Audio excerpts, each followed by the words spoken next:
sound like y'all niggas casting pods in this bitch right now.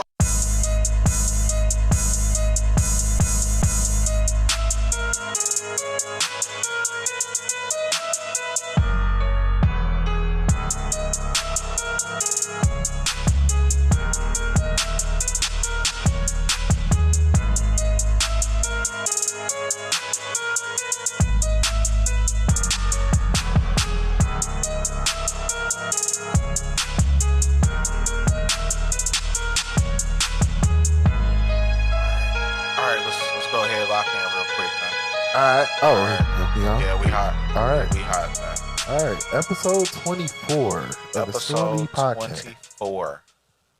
Yes. Stu Lee podcast.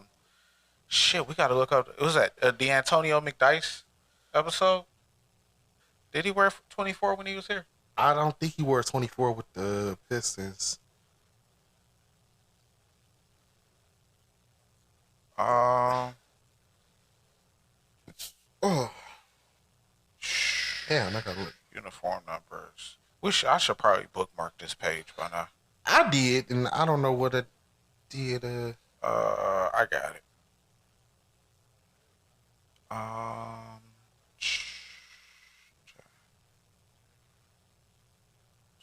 Mitchell, John Lucas, Nerlens Noel, Jeremy Grant, Langston Galloway, Tony Mitchell's, Lionel Hollins.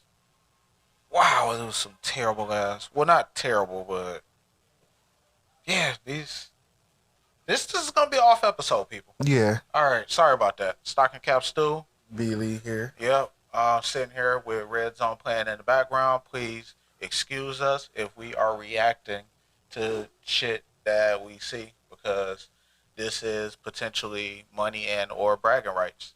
Like the fact that they just got a touchdown. Wait, who the Dolphins just got a touch? Where the fuck is Raheem Mostert? Hold on, I started Raheem Mostert this week in 2 leagues. Why the fuck? Oh, Yep. This about to be one of these weeks, y'all. It's about to be one of those. It's about to be one of those. Do you want to go ahead and get into the fantasy talk? Could we talk about our league? Yes, let's talk. Yes, we already kind of hot on the subject anyway. Yeah. Let's diverse. So I play you. Yes, this is Stu versus Lee week. Stu versus Lee week.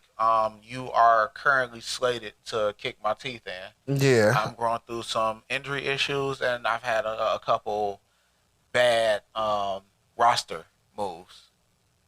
It's a couple things that I made moves beforehand, and I'm kind of eating crow on those. But I don't feel like I'm out yet, and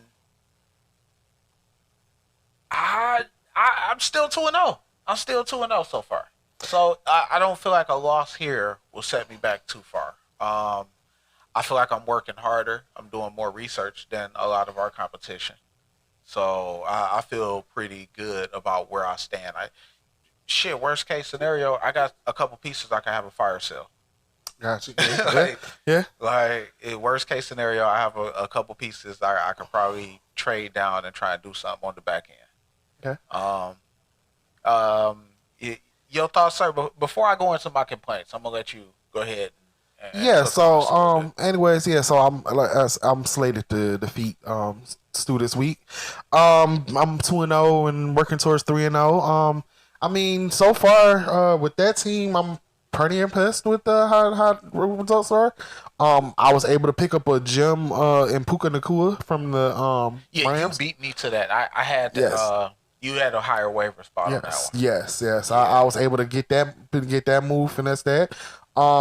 Also, Jordan Addison, shout out to him because he actually, I haven't started him yet, but good to know that the last couple weeks he got me touchdowns. Also, there's a couple disappointments so far.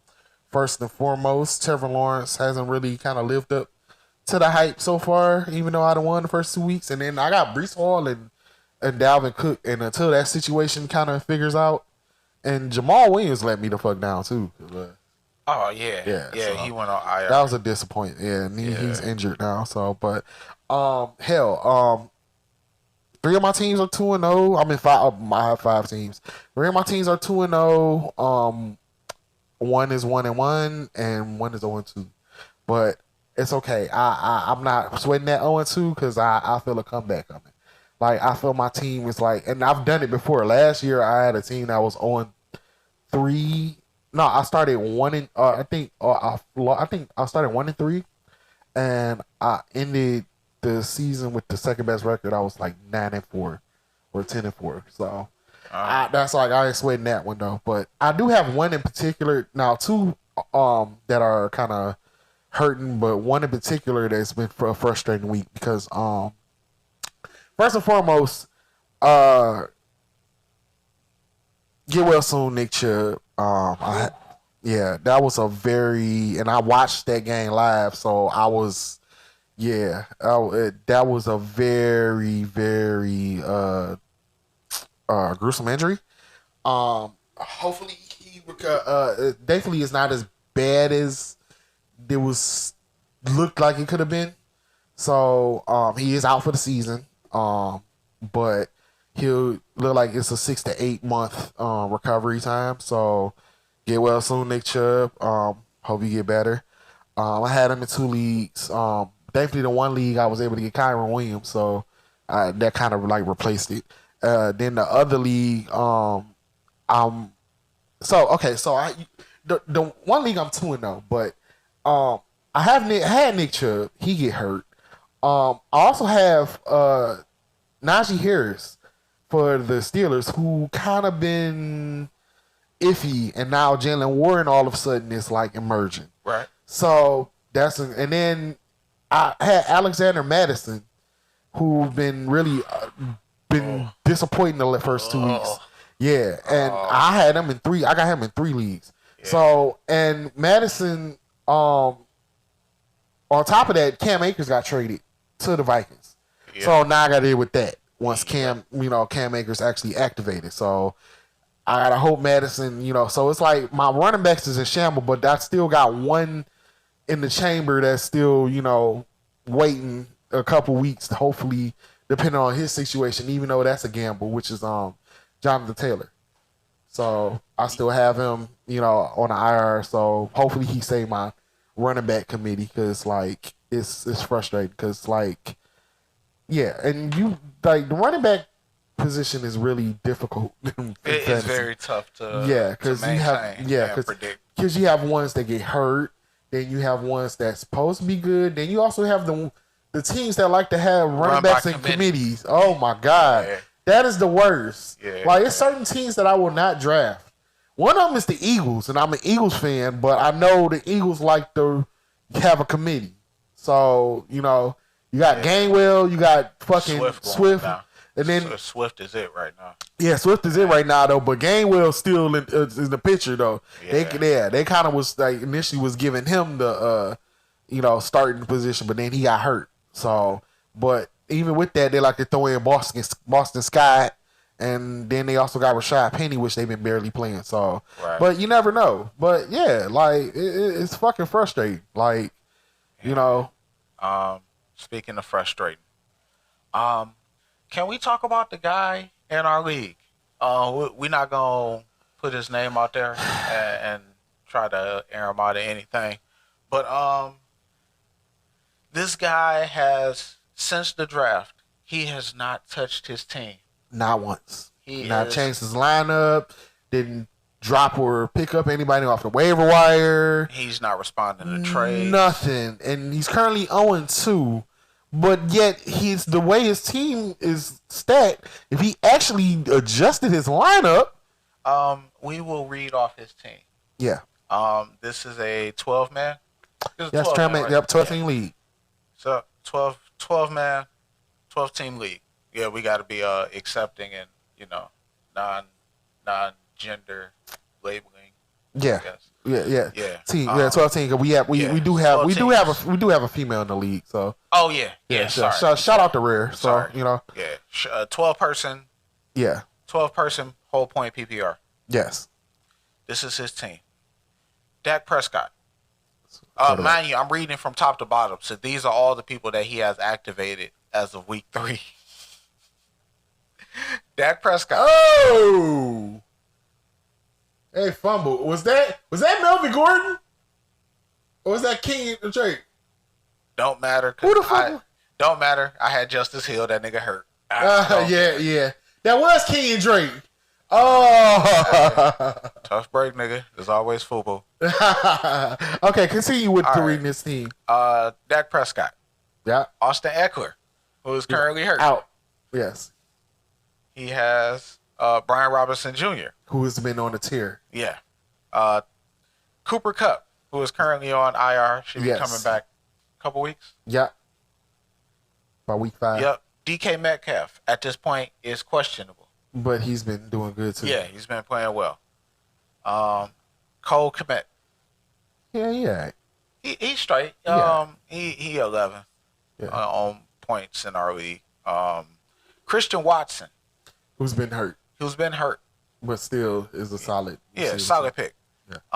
The Bengals defense. Nothing to really shake a stick at. Nah. And Jason Myers, also nothing really super crazy. Yeah, on his bench. Odell Beckham hurt. Yep. Out. Kirk Cousins, who's number one in a quarterback in fantasy right now. At this point he is number 1. Yeah, and on his bench, and he's been starting Dak Prescott. Yes. Jackson Smith. I don't know, which seems like that might have been like his last pick or something. Yeah. That's the Ohio State rookie. 92nd overall. Yeah. Yeah, he got drafted 92nd in our league. Yeah. Seemed kind of high. Yeah. Seemed very high. Yeah.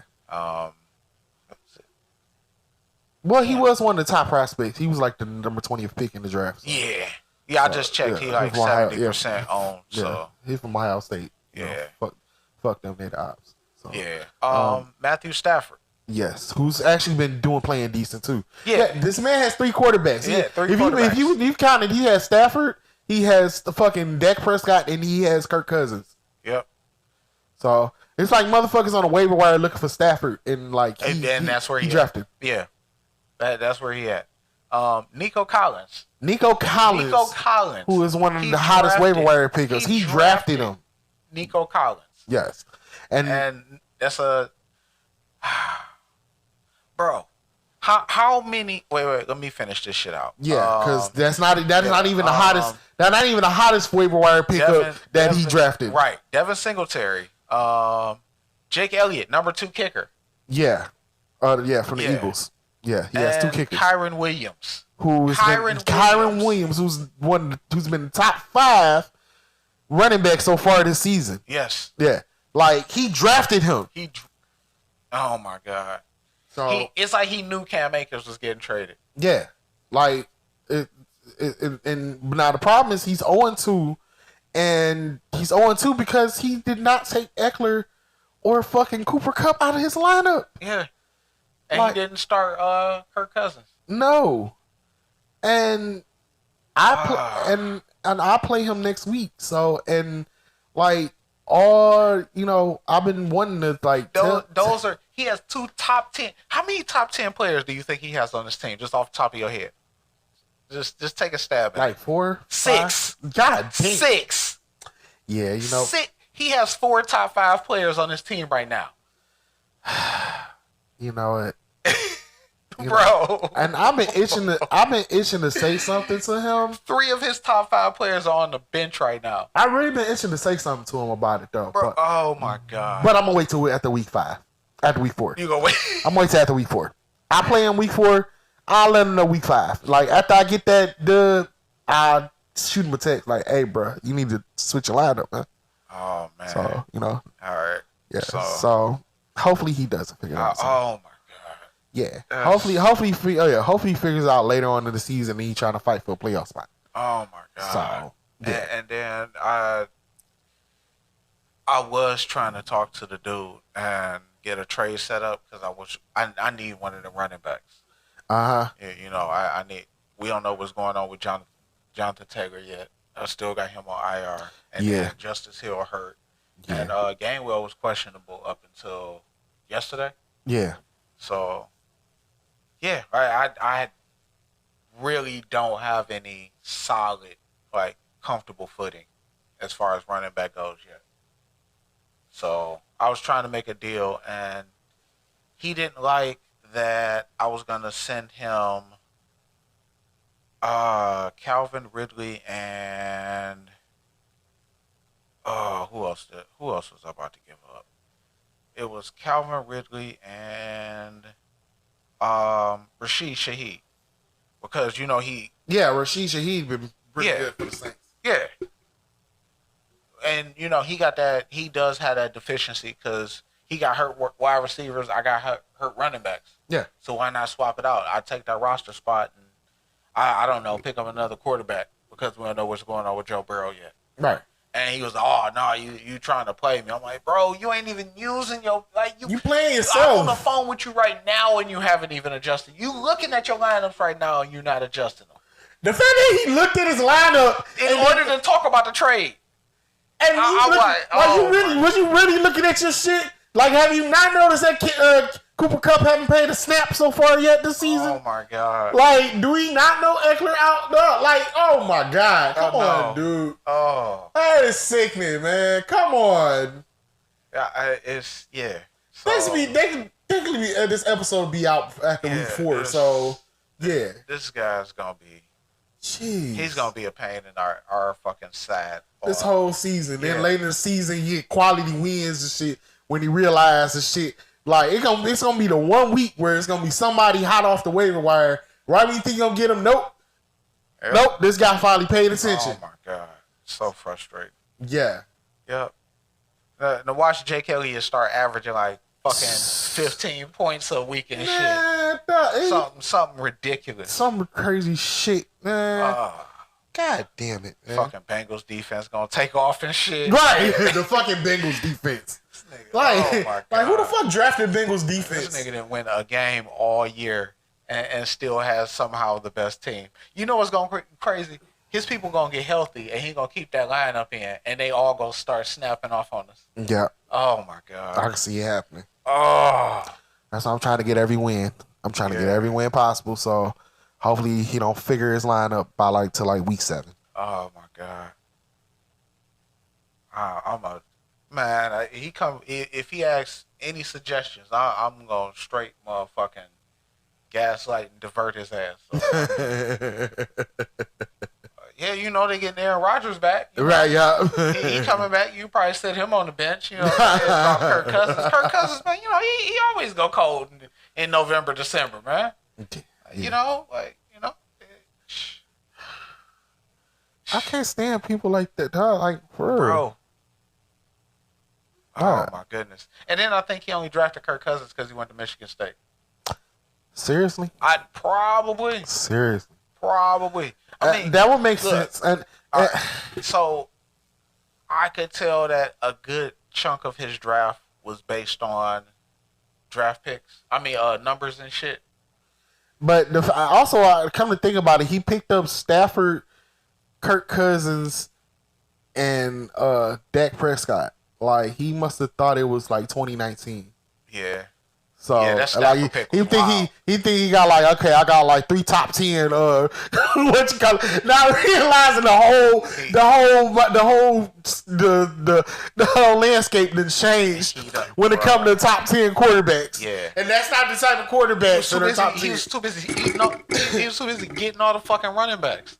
Yeah. So I'm gonna scoop up all the quarterbacks that's probably gonna be hot.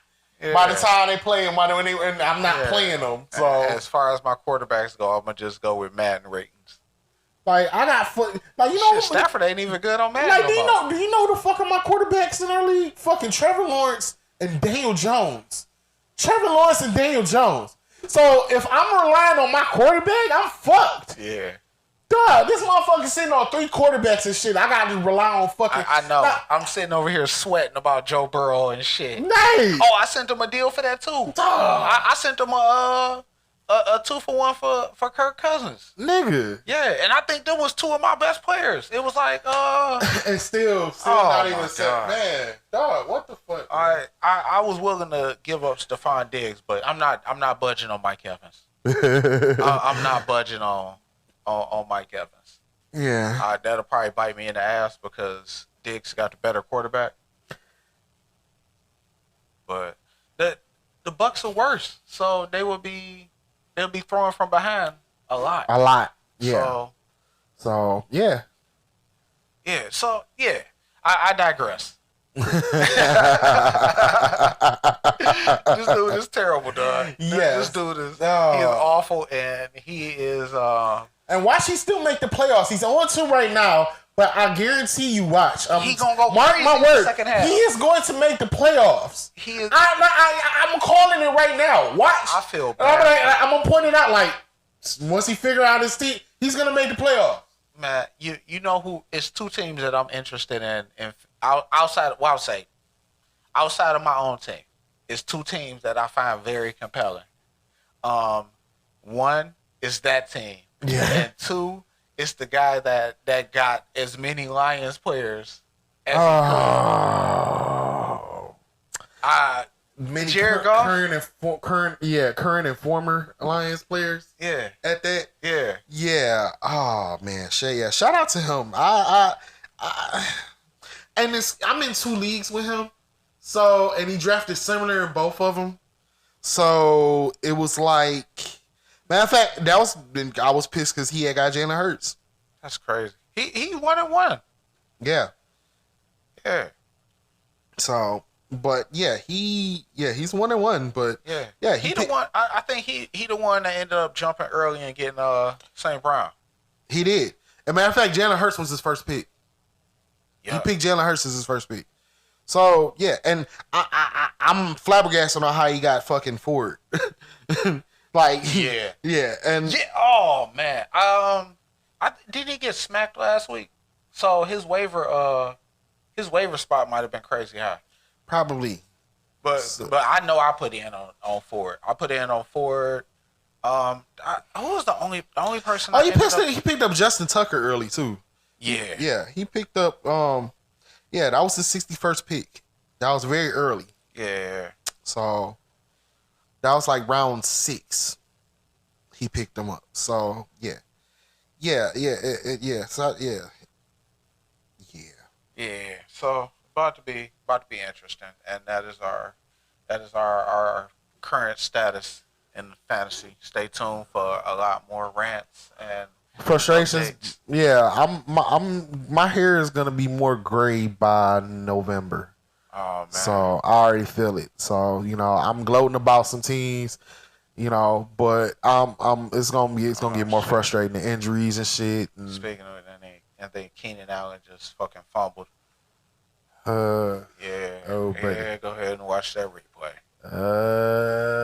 Was an incomplete? I don't know. It was like he was coming down and they slid across, knocked the ball loose, and then he fell and then just like rolled over on top of it. It might have been incomplete. Oh, since we on the subject of football, they did announce the halftime performer for the Super Bowl this year in Vegas. Yeah, they did. Yes, that's right. USHER. Oh man. Usher will be performing halftime. All right. For the Super Bowl. All right. Can I keep it real with you, my Yeah, nigga? go ahead. Not looking forward to it. Really? Not looking forward to it. It's about to be so corny. Who you think you about to sing to? Fucking like Michelle Obama or some shit.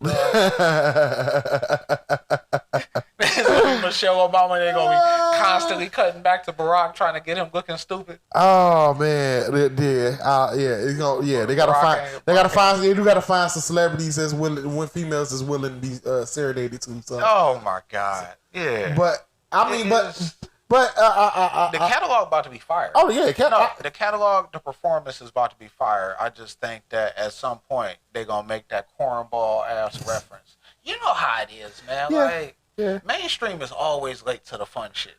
They do.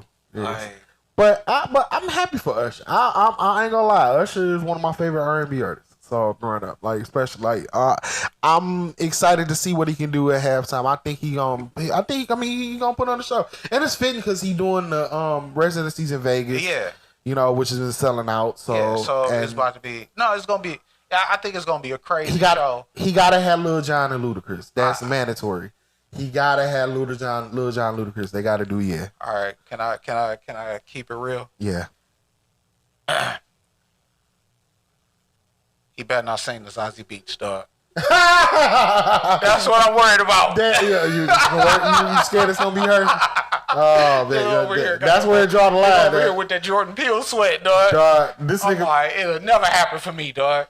No matter how many pods we cast after that. You about to be out in the streets and shit, looking like Kenneth Petty, looking for fucking Offset and shit. Man, looking wild. Dog. I can show up the next day with a motherfucking. I'm gonna be cast the pods with a Newport the next week. Right. Nigga had a motherfucking when I get the motherfucking Jim Jones cornrows. Oh shit. Yeah. I think it's gonna be good, man. I think he gonna do good, man. I think it's gonna look. I'm just glad it's not Taylor Swift. Okay, that's what I was worried about. That was like the name that I didn't want to hear because I was worried last year before they had actually announced it was gonna be Rihanna. That I was worried it was gonna be Taylor Swift. I'm like, oh, it would go with that year. Oh, like big commercial break. I mean, big bathroom break. Yes, absolutely. That's like a. Man, that's a smoke break. That's a check on your Uber Eats. That's a liquor run. That's a liquor run. Re-up on like that. Man. That's a break. Roll up break. Yeah, all of that. Like I flip through the phone. Like I'm going to take a shit. Like that's exactly what that is. So I'm just glad it wasn't her. But they've been on it. They've been on point for the last few years. Yeah. Okay. No, they've been. The shows themselves have been pretty good. Yeah, they have been good. Like since Jay-Z and Rock Nation been they've been putting together the halftime performances and shit. Let's start a campaign to keep Zazie Beats off that fucking field. Anybody else? I don't care. It says Zazie Beats. That's where that. Nope. I don't care. I don't care if I see my ex up there. I wouldn't give a shit. Like, hey, she has some big titties, dog. I get it. I get it. I'll sing to her if I could, but it is what it is. But not Zazie Beats. This nigga gonna be posted outside Vegas and shit. Man, this shit gonna turn into a fucking Adam Jones parody afterwards, dog. I'm gonna be talking about how R&B is trying to make the kids gay. And, I go crazy, nigga. Usher conspiracy theories and shit. Yeah. I'm big Charlie from It's Always Sunny. Yep. Yeah. You gonna come in the studio, it's gonna be just fucking I'm black out all the motherfucking windows and why is a copy of Confessions up on this poster board? Fucking dartboard and shit. Yeah, what? Yeah. This nigga done doubled the soundproofing in this bitch and started letting off rounds. Right. Like, damn. This nigga he about to turn you into Time from the Boondocks. Look. And it ain't even like I'm mad at Usher. I'll be mad at the catalog and shit. Personally, I still be like respecting that nigga talent and shit. Yeah. Like, damn, man. Why the fuck Time had to unroll in the manner that it did right now, my nigga? Well, side note. Yep. Bro, and I started him in 2 leagues, bro. Fantasy football. This is what y'all get until motherfucking Power come back. Motherfucker. Yo, so I was somebody asked me what we talk about. And somebody was like, what is your podcast about? And I just, as simple as I could. Is that Rasheed? Damn it, he on my bench. So fuck. So it's the Saints defense, which which I have the Saints defense in 2 leagues, which that punt returns accounts to. Rashid Shaheed is on my bench right now. Motherfucker. Son of a hoe. Texas defense. Okay. Oh, wait. Who was my kicker? Not Brandon McNair. All right, all right. Let's go ahead and lock back in, man. Yeah. Sorry, I'm sorry. We playing each other this week, so this shit getting kind of wild up here. Yeah, and I'm seeing some startling developments in some of my fantasy teams right now. Yeah. Especially when relating to the Miami Dolphins, and that is Ford. Damn it. Damn it. The guy we both took the L on. Yes. On the fucking waivers. On the waiver wire, yeah. motherfucker. Oh my god. Okay. Anyways. All right. We good on Usher. We covered that. Yeah. I think we need to take a quick break real quick. So I agree. Yeah, I agree. I need to make a personal and set Moss another team. We'll be right back at these messages. I'm frustrated. This is some bullshit. Pauly Shore wants to play Richard Simmons.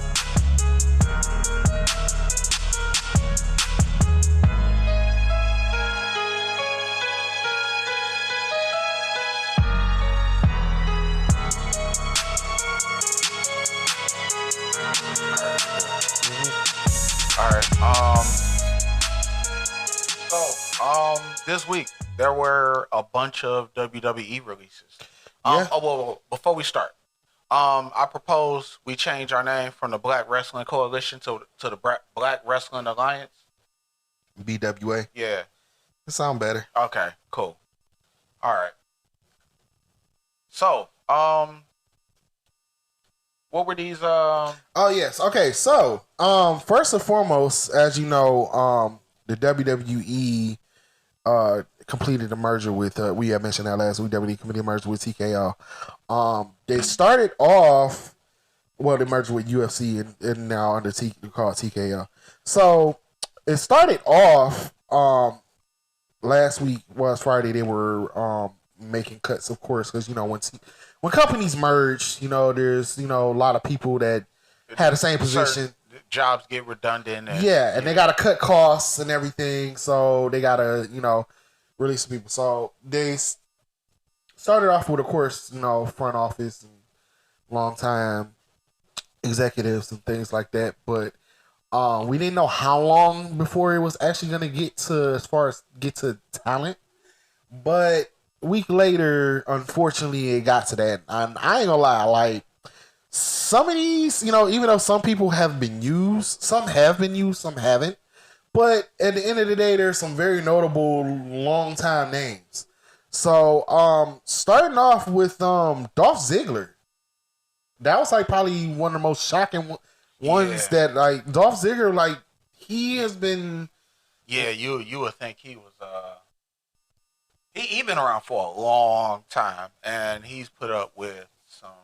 He is, and he's been one of the best wrestlers. Yeah, in there. Like he's been healthy. He's been consistent. He had one of the best cash-ins when he cashed in on Alberto Del Rio for the World Heavyweight Championship.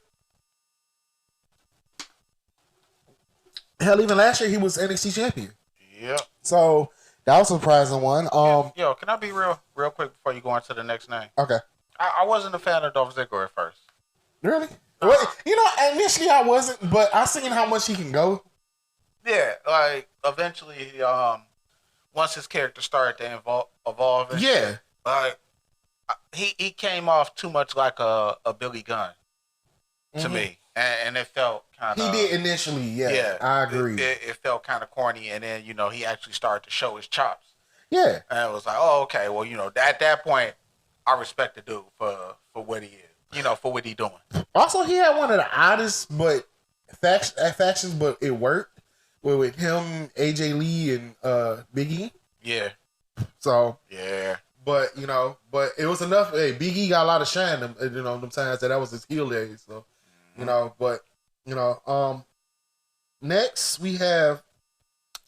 Also, I think Dolph Ziggler. I think he'll be alright. I think he gonna get picked up. Oh yeah. AEW probably gonna be looking at him. His brother already over there. So true. I can see him going over there. The next name is Shelton Benjamin, and Shelton Benjamin, man. I was a fan. Yeah, I was a fan of his, and especially his contributions to the Hurt Business. So but even before that, like Shelton Benjamin, he could go. Like Shelton Benjamin is somebody cold. Yeah, Shelton Benjamin is cold. Yeah, so and that's unfortunate. I thought he's somebody that would at least still be in the company. Not even if he wasn't wrestling, he would still be like backstage or something. Have or training or something like that. I can see him doing well after this. Yeah. He get a cooler name. Yeah. True. He'll definitely get a cooler name. True. But he's one of the most underrated wrestlers out here. So, but it's unfortunate though. Like it won't be no hurt. He won't be in the next hurt business. So, Oh well. but kudos to you, man. You did your thing. Elias has been, yes, Elias has been released. Wow.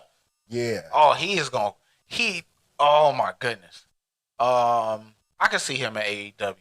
I can see an AEW and Impact. Oh my goodness. But yeah, that one I was surprised about too because I felt like y'all didn't do enough with him. Yeah. And I felt like he was underrated too, and he had a great gimmick. But y'all didn't use and he had some good moments too. Like he had moments where he was in the ring with Cena and they rock him. I'm not mistaken. So, but Mustafa Ali, that was another shocker, especially because he was very active in NXT. Matter of fact, he was supposed to be taking on Dominic Mysterio at NXT No Mercy next week. Oh wow! Yeah, so that was I was very shocked about because he been kind of doing this thing in NXT for the last couple months. Yeah, I heard they wasn't a fan of some shit he was doing with the vignettes. I guess, but at the same time he was putting on some quality match, and I felt like he was kind of rediscovering himself because after all the failed gimmicks and shit that they done put him through in the main roster, NXT has been decent. I ain't gonna lie, it's been entertaining. They actually try. Sometimes some shit works, sometimes some shit don't, but they will try some shit, and that's why I kind of appreciate out of a wrestling show, especially with people they developing. Yeah. And then also they're mixing in main roster talent coming in and everything with it to which I felt like they should have been doing a long time ago. I feel like that helps, especially considering that so many people at this point have come from NXT and are now, essentially on the big stage. Yeah, and a lot of people that are NXT, they're grooming for the big stage. Yeah, so, because the way that they set up their whole development. That's why I ended up. That's why I don't watch NXT as much as I used to. I used to be a huge NXT guy. Oh yeah. I mean, same here. I mean, I'm still into it. I know it's not the same as it used to be though, but now I like it for what it is still because it's a lot of potential. And I like to see, and that's another thing I like about NXT because you seeing some of the stars that they're molding into, you seeing them before they actually really take off, and there's a lot of potential.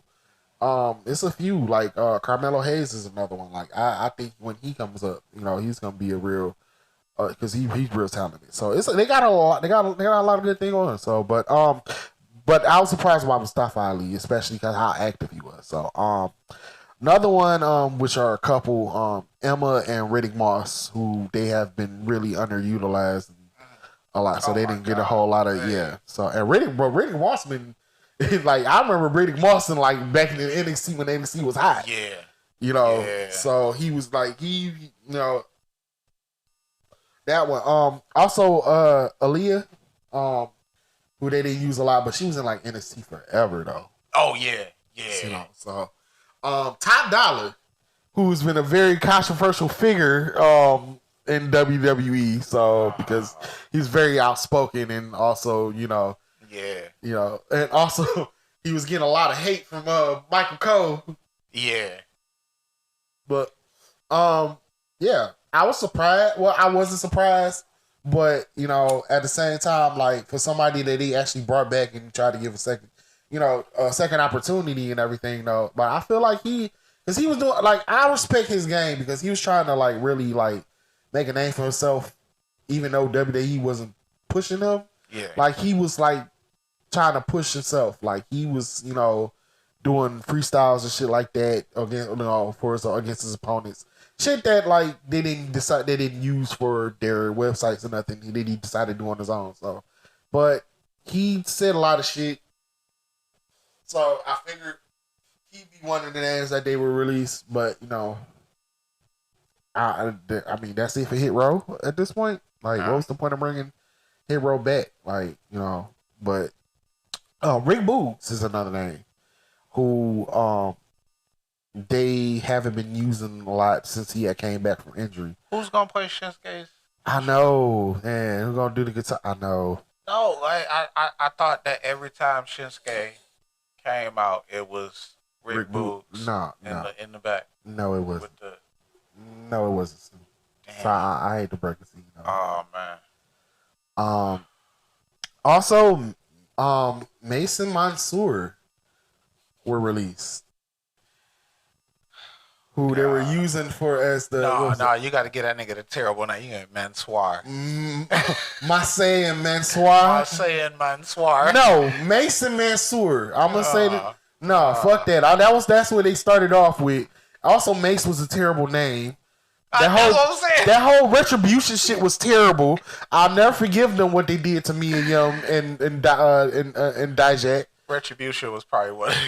And Ali, that's gonna be like our generation Shockmaster, dog. Dog, like for real. That was bad. Dog, that was horrible. That was horrible. That was bad. And it could have been something though, but the execution was just it just pointless. So you know. That was like, it was bad WWE booking. Or decent TNA. Yeah. Also, as we go along this, also, I'm surprised about Mansoor. The Saudis ain't mad about that, cause you know, like Mansoor, that he's Saudi, so and he was like the first Saudi WWE wrestler, and they did the whole tryouts, and he got signed and shit, and he won every time they go to Saudi and shit. So like now y'all released. Oh, him? you right. Yeah, like so. Did you got you talk to the Prince and all them about that one? You sure you go over there? Right, you thought your jet was getting held up before. Right, for real, man. Y'all might watch out. It might be a Goodfellas situation going on over there. Doing it. So all I know is if Vince don't go over to Saudi in November and Shane does, I know something. And pray for Shane McMahon. Oh man. So I don't want to throw no theories out there, but you know, anyways, and moving along. Oh shit. Moving along. Another wrestler that was released that was active in NXT, Dana Brooke.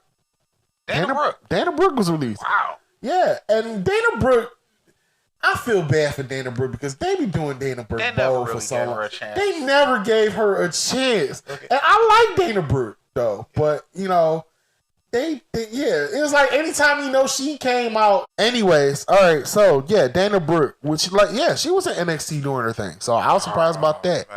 Man. These are the names that I'm mentioning that happened on Thursday, and there's one more big name that happened the next day after that. After that. Yeah, so we had Dabba-Kato, who was there for a long time, you know, and you know they didn't really do much. Yeah. Damn, what's gonna happen with Raw Underground then? I know, right? Damn. Well, they still got nobody ever beat Dabba-Kato, right? Yeah. Well, they still got Omos, so you know. He just watched the door though. Yeah. So yeah, but they're not gonna have wrestle. So shit. You know, and and you got to manage your MVP. So so that's all the one. Then the next one is the next slew of ones was some NXT ones that wasn't used that much. But the day after, the biggest name, and probably another one of the most controversial names was Matt Riddle. Matt Riddle he announced that he was no longer with WWE via tweet. So yeah, that was another big one that I mean, we kind of should see it come. Did he just fumble? Who fumbled it? Madison. Oh shit! Madison just fumbled again. Oh boy. Oh god. Yeah.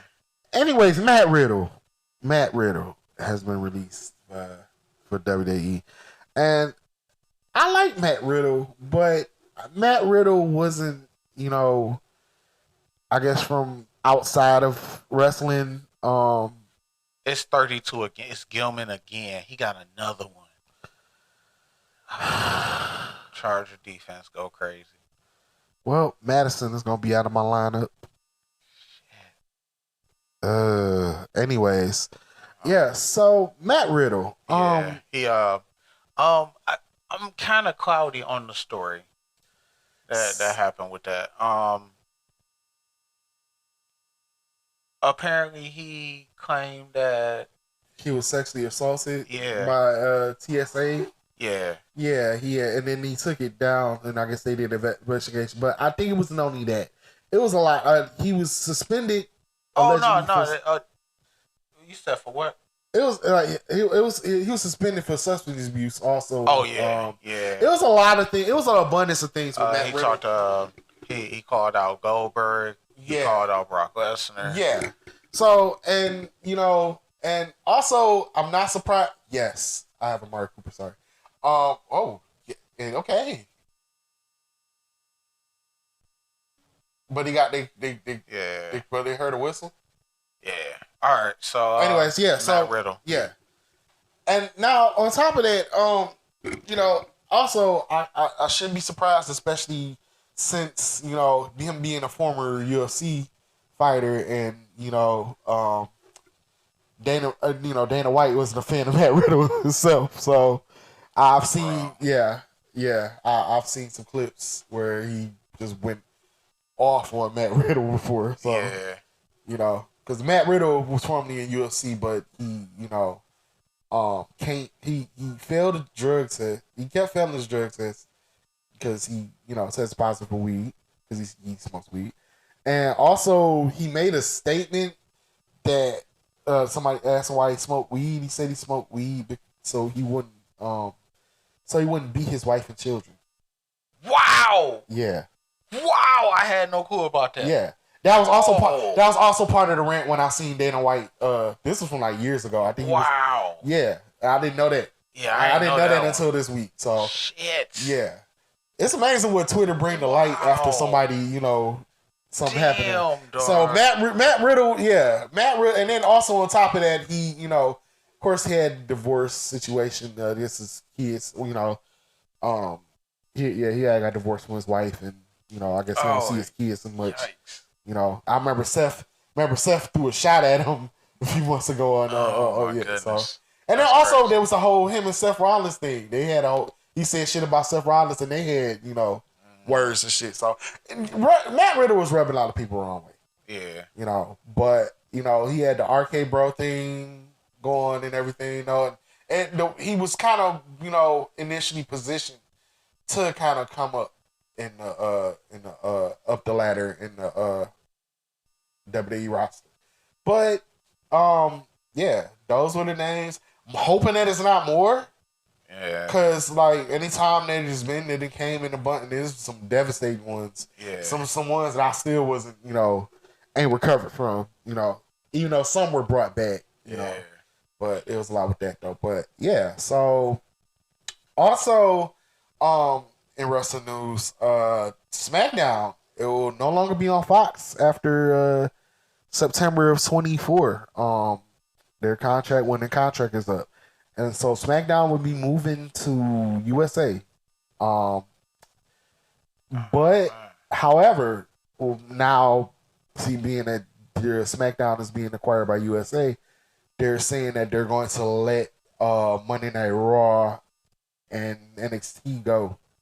And there may be some bidders in for where Monday Night Raw can go to next. Some saying Disney, some saying Amazon. So some saying ESPN. Oh my God. Yeah. Please don't let Disney get a hold of that shit, dog. Yeah. So there's gonna be some compelling offers to where Monday Night Football. I mean not football, for Monday Night Raw is gonna go, and even if it's still gonna be on Monday night. So we'll see about that. That's gonna be interesting. But even though I guess so, now they're probably gonna have, because I thought they were putting in good numbers for SmackDown on Fox. Like they was doing a lot of them of their best numbers, like 2.5 million on a Friday, and that's good on a Friday night, which is a hard night to try and push a show, because it's Friday night, Yeah. Everybody going out and shit, especially in like the summer and shit. But you know, kayfabe. If you get an option to break kayfabe Friday night, you breaking kayfabe. Yeah. You know, So wrestling to be there. And SmackDown gotta been the A show for the past few years, especially being on Fox and everything. So now it's such a fucking commercialized. It is show that it's been times I was out and they was playing SmackDown on random TVs at like bars, restaurants and shit. Yeah. So I see that more than I see Raw sometimes. Yeah. Yeah, because nobody turning to USA. Well, I mean, SmackDown is on Fox, so you know it's easy access, you know, too. Yeah. So, but I mean, it's interesting to see because on top of that, where that goes, because especially all these everybody's interested, especially with the writer strikes and actor strikes still going on. So it really can be compelling to see where it goes because already we're seeing, because I think they're negotiating now, and so. They trying to meet the deadline of like October, I think early October, and if they can't make a deal past that deadline, there'll probably be no shows coming back for this upcoming season from now to May. So yeah, and a lot of networks are trying to do alternate things. So like Monday Night Football is now going to be on ABC. It's going to be simulcast on ABC. For the rest of the season because they really don't have nothing else to show on Mondays. Normally they would have scripted shows on Mondays. So now they're going to have Monday Night Football on ABC. Because, you know, it's exclusively on ESPN, but, I mean, they're under the same fucking umbrella. Right. So, yeah. Now, and then also, like, Yellowstone is on fucking CBS. Yeah, they show Yellowstone on CBS now. Oh, wow. Yeah, like, they're running it from, like, beginning on and stuff. Like, you know, even though you can like access it on streaming. And TV shows be testing the shit out of their viewers, dog. Yeah, so they gotta get as much content because all it's gonna be is reality shows, new reality shows, and game shows. Yeah, so that's why but all the Celebrity Jeopardy and Celebrity Family Feud and all that stuff. We get Golden Bachelor. we get another season of Power. Yeah. So. Yeah, so that's right, all right. At least we know that's coming. I can't wait for that shit to come back around, dog. For sure. For one, that's that. Whoo! If y'all love y'all a good motherfucking 30, 45-minute rant about a show, for anybody who ain't familiar, oh my god, that shit go crazy. Yeah. Them power rants go crazy. Yeah. So love that show. yeah. We waiting. So. Oh yeah. Also one more wrestling note. It's been announced that the Elimination Chamber will be in February. In Perth, Australia. Yep. So and it said it's gonna be on prime time. So like 8:00 Australia time is like 6:00 in the morning. I actually like Australian cards, like for like UFC and stuff like that. Yeah, because the Ronda Rousey card, I watched Ronda Rousey get her fucking head kicked in at like 2-3 o'clock in the afternoon. There, like that shit was awesome. Like being fucking daytime inebriated responsibly. Yeah, I think the weirdest one for me so far was when I watched a few weeks ago. I watched Korea Zombies last match. It was in Singapore and it was like in the morning. It was like 8:00. Yeah, it was early as shit. Yeah, it was early as shit. So so you actually like the different times? I kind of fuck with it. I fuck with the different times. Okay, it come with the territory of being able to fight or perform in cool places. You know what I'm saying? If you want to catch Americans, you got to actually kind of, because they have to watch like Raw and SmackDown and like pay-per-views at like 2-3 o'clock in the morning. Exactly. So and then like New Japan fans got to watch that shit at like 2-3 o'clock in the morning.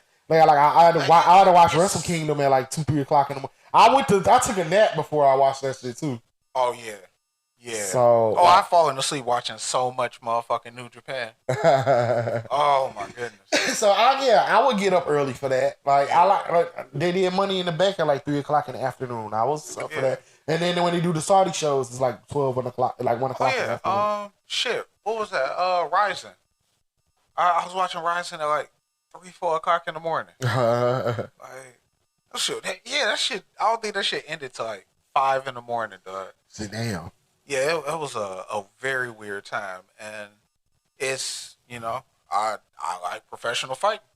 Yeah. I like fighting, so yeah, it's worth. Exactly. So, also, what was that? What's the is it gonna be a outdoor? Yeah, it's a 60,000. Oh yeah, it's about to go crazy. Yeah, it's a 60,000 seat stadium. So that shit about to be lit. Yeah, it is. So no opportunity, and I like these international crowds too because they've been some of the best crowds so far. Like when they went to Puerto Rico, that was a great atmosphere. When they went to London, anytime they go to London, that was great. Like I like to see the different countries they go to. In Australia, I feel like Australia is gonna be a good one, especially when you got like some home country favorites coming that way. Like you got Rhea Ripley, you got Bronson Reed, you got Dakota Kai. It's gonna be interesting. I think it's gonna be entertaining. So and then it's elimination chamber too, which is I kind of enjoy that whole match too. So yeah. All right, I got a question for you. Okay. Which company? Which wrestling organization has the best crowd? Counting NXT as its own entity. Yes, Raheem Russell got a touchdown. Sorry. Sorry. Yes, because I was worried. Homeboy was getting 2 touchdowns and shit. I'm like, we not using Raheem Mostert today? Okay, so that kind of weird. But so continue. Yeah. Which got the best crowd? Yeah.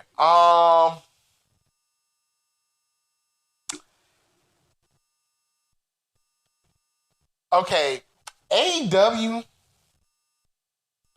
I enjoy because they like to, chant out some very outrageous shit. Sometimes they kind of take over the promos sometimes. So I lied when we went to fucking Dynamite and they deafened the shit out of fucking Christian Cage's promo. Yeah.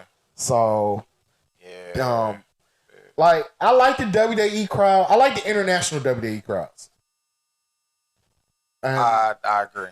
I like in like the major like the Royal Rumble, WrestleMania, because those are like the real honest ones. Because sometimes the fucking Raw and SmackDown ones be fucking piped in. They feel kind of phony. And then some be unenthusiastic depending on which cities. Yeah. Like some cities be hot, and then some cities be meh. Like okay, a good example of that was with the Ronda Rousey and Shayna Baszler match from SummerSlam. Mm-hmm.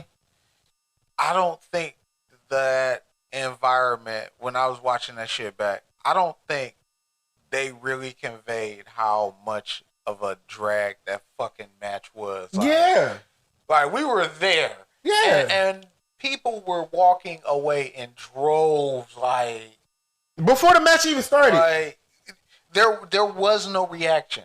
No, because everybody was leaving. Yet you listen to it. That match had the least reaction out of every match that was there. Like that shit was rough, man. It was, but that's how uninteresting they made it. And plus, like this crowd didn't really care. Yeah, they didn't really care for neither one. So yeah. So, but that match just sucked. Like. Say if you're gonna do combat, do combat. Like don't do fake combat. Fake combat always looks fake real time. It's a reason you can't fake combat. That's the thing. Yeah, you can't fake combat. You can't fake fight. You can't fight. fake that shit. You can't fake fight. I watch too much UFC to know like you cannot fake that shit. Yeah. Like you can't coordinate that shit. Nothing. Like you. Even if even if it was to be rigged, somebody still got to eat them shots. So you still got to get kicked in the head. You still got to get choked. Fades have to be caught in combat. Yeah. Fades have to be caught. That shit can't be fake. Don't do that. Like, Don't. Like, no, don't. That's why that's why I said that should have been a fight pit match or a submission match. A submission or something like that. But no. And especially, like you refer back to the episode. You know how I felt about that shit. Oh, my God. So they should have put him in the Lion's Den. Yeah. Like, not the Lion's Den, dog. Like, it should have been, the fuck? That didn't make no fucking sense. But anyways, yeah. So that match. I like WWE international crowds and the WrestleMania, SummerSlam, Royal Rumble crowds. Like, I like them in certain pay-per-views. But overall, I would go with AEW crowd. But even with that, because of their attendance, is kind of shaky. Mm-hmm. So, also I guess they're gonna start doing 12 pay-per-views, a year now. So it's gonna be a pay-per-view every month. They're going to the old fashioned, what you call it? That's cool and all. I watch them, but I'm not paying for them. So, and I haven't been paying for them, and I won't. And sorry, you can add more all you want. Cool. I'll be referring to my sites because nobody's paying $50. Y'all need to get with the program. Y'all better add that shit on fucking Max. Y'all better monthly subscription that shit. They put fucking WWE programming on Peacock. WWE figured it out a decade ago when they realized, like, hey, you know what? Let's put all our main events and put them in a subscription for like a monthly subscription versus making everybody pay $50, $60 a month. Like, let's not do that. Like, let's not do that. So UFC still haven't caught on, but fuck y'all. I'm gonna keep watching the way I watch it. So yeah. So the fuck Dana White gonna do, bro? Yeah. I think. In terms of eras, I kind of like, I prefer my crowds to be interactive. Yeah. And with that being said, that heel reaction that you get from a WCW crowd where people get to throw in shit. Nigga, ECW. Oh my God. Yeah. The even the NXT. The NXT crowd used to be fun before they started manufacturing it. Remember the whole one fall. Yeah. Like just little shit like that. They were doing 10. Oh my God. The Ty Dillinger. Yep, the Ty Dillinger 10s. Yep. Yeah, like them NXT crowds was fire. The 1, 2, then sweet. Yeah. The NXT crowds is fucking amazing. Yeah. And then especially the takeover crowds, yeah. Like I would say, yeah. But like when that motherfucking them NWO reactions that WCW crowd used to give them. They used to get to throwing their motherfucking $8 soda at motherfucking Hulk Hogan. Man. Hell nah. Yeah. I enjoy, but yeah, like I said, I probably enjoy like naturally AEW crowds. So, but WWE crowds still use, depending on where they at, like the night when it was at Denver. Yeah, when it was in Denver, that was a good night. That was energetic because the Rock was here. That way everybody up. So, but yeah.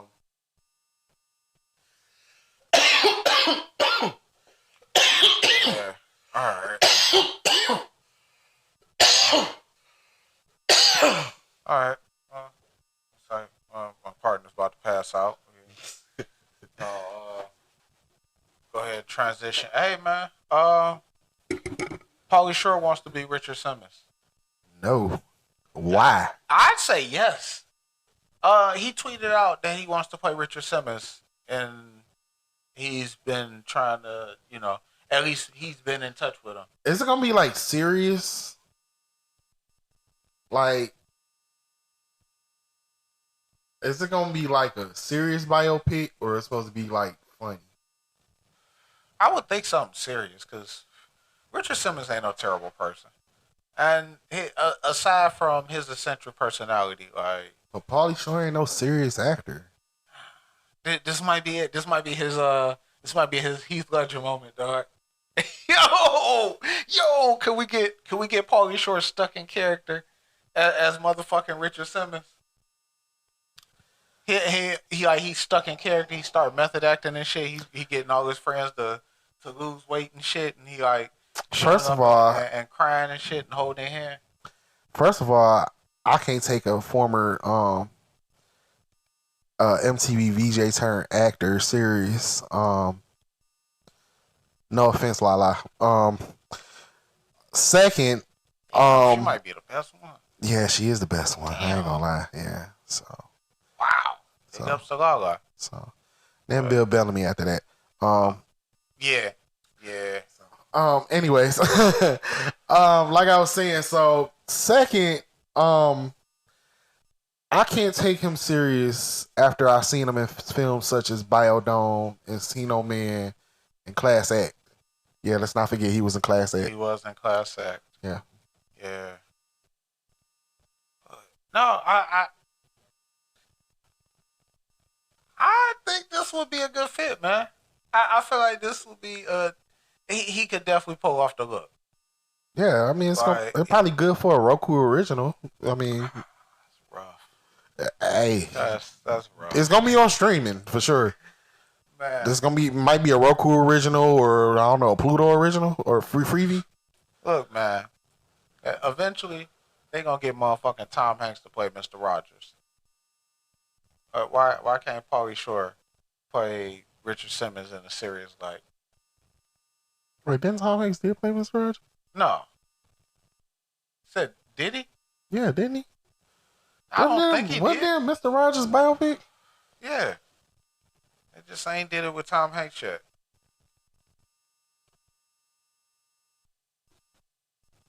All right, sorry. It came out in 2019. Yeah. Yeah, he did play Mr. Rogers. So why can't Pauly Shore? So yeah. Sorry, I had to think about that. Like he did play him. Like what? I didn't see the movie, but what? I know, right? Yeah. I'm sorry. I had my inner fact checking just. No, we needed that. Yeah, we needed that. Yeah. Everybody else who was listening was like, nigga. Yeah, like nigga, it is one. I know some niggas are like it is one. No, damn. Sorry. I mean, look, the pandemic fucked niggas' minds up. So you know. Yeah, you know. Yeah. It's that was what, 2019? Yeah. Oh, that happened before. Yeah, right before. A lot of shit don't count before. Yeah, exactly. So right, especially like right before. So. I know. It's like living through the Thanos snap. It's like exactly. Like, that's it. Yeah. Like was we really living, or did we just pop back here and everybody wearing face masks? Right. What really happened? So yeah. Anyway. Yeah. So I think the Pauly Shore thing is a pretty interesting look, man. I would be a fan of it. Richard Simmons is a cool dude. Like yeah, he is though. But like I would want better for him as a biopic than Pauly Shore. I'm sorry. You want Tom Hanks to play motherfucking? Hey, fuck it. If you can make that shit work. Okay. All right. You know what? I've seen worse things. You can get Meryl Streep to play motherfucking Richard Simmons, and she'll pull that shit off with a fucking Oscar nod. Oh my goodness. You know what? You know who should play motherfucking Richard Simmons? Who? Todd Hickson. Todd Hickson. Okay. Oh man. I think he would.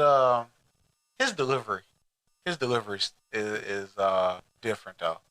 Yeah, like it's not as fast as Richard Simmons. It's like slower. Like that shit gonna be like 4 hours long. That's gonna be like a long ass movie. That's okay, everyone. Today we're gonna sweat. Work those legs. Come on, everyone. 1 and 2 and 1. Like the fuck is it? Nigga, that biopic gonna be 2 tapes. Like Malcolm X and Titanic. That shit gonna be double tapes. That's gonna be a long ass movie.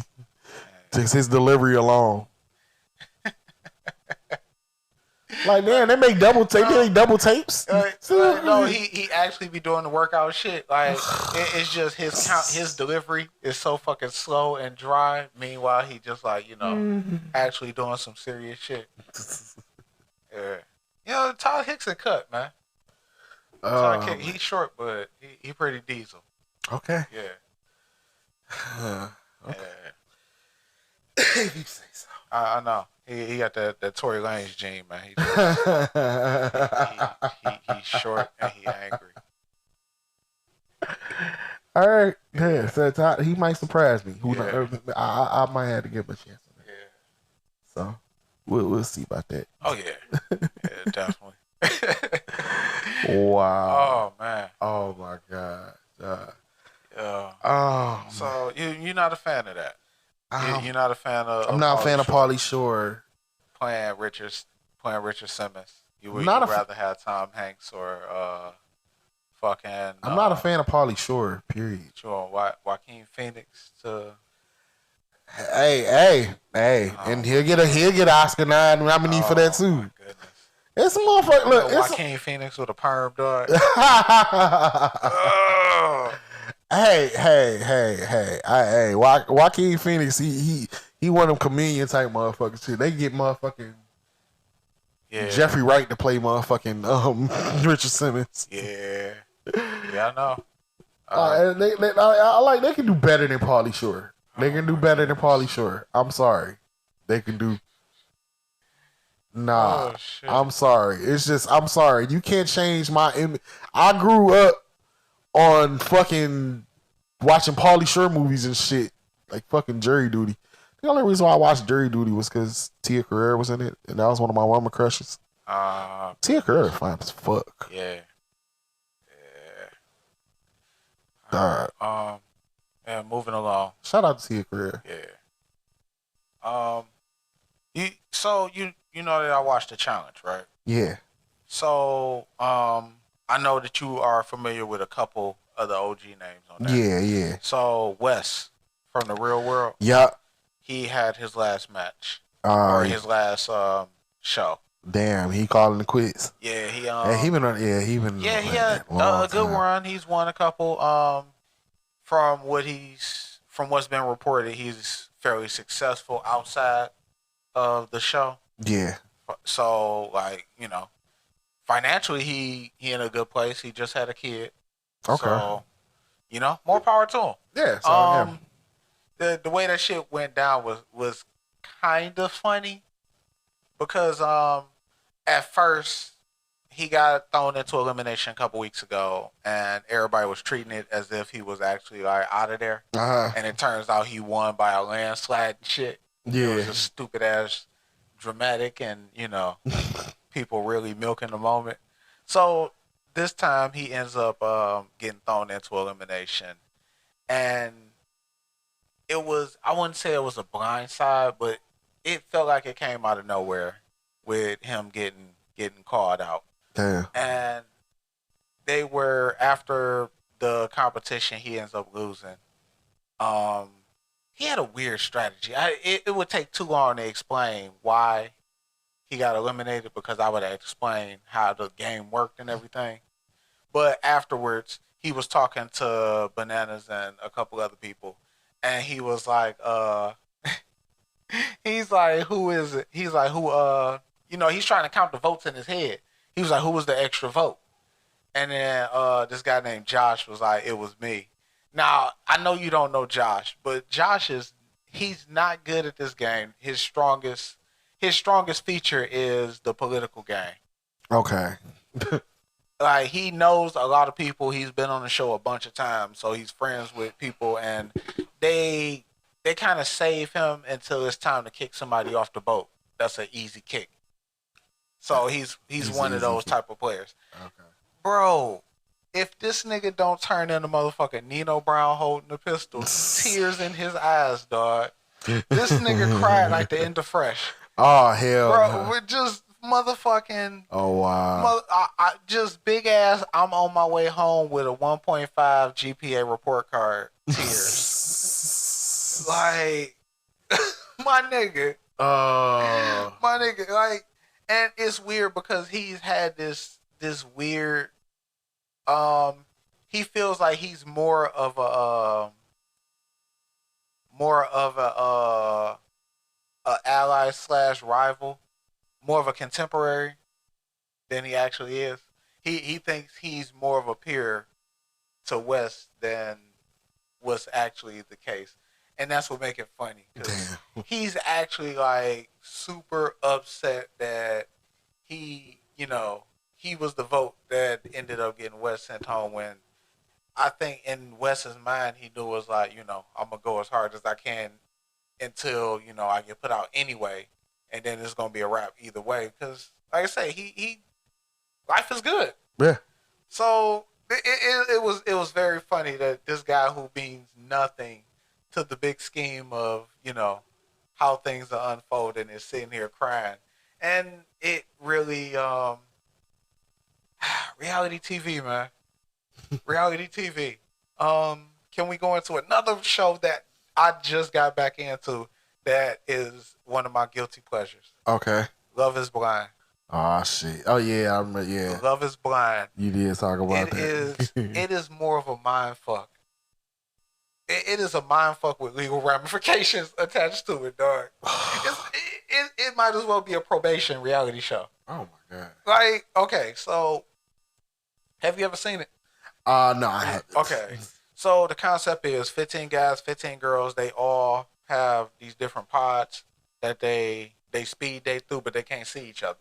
So it's all conversation based. Oh, so they don't even see who. So they give you a few days, and you have to kind of mix and mingle and figure out who you would. Yeah, well, not who's who, but you would figure out who you want to marry.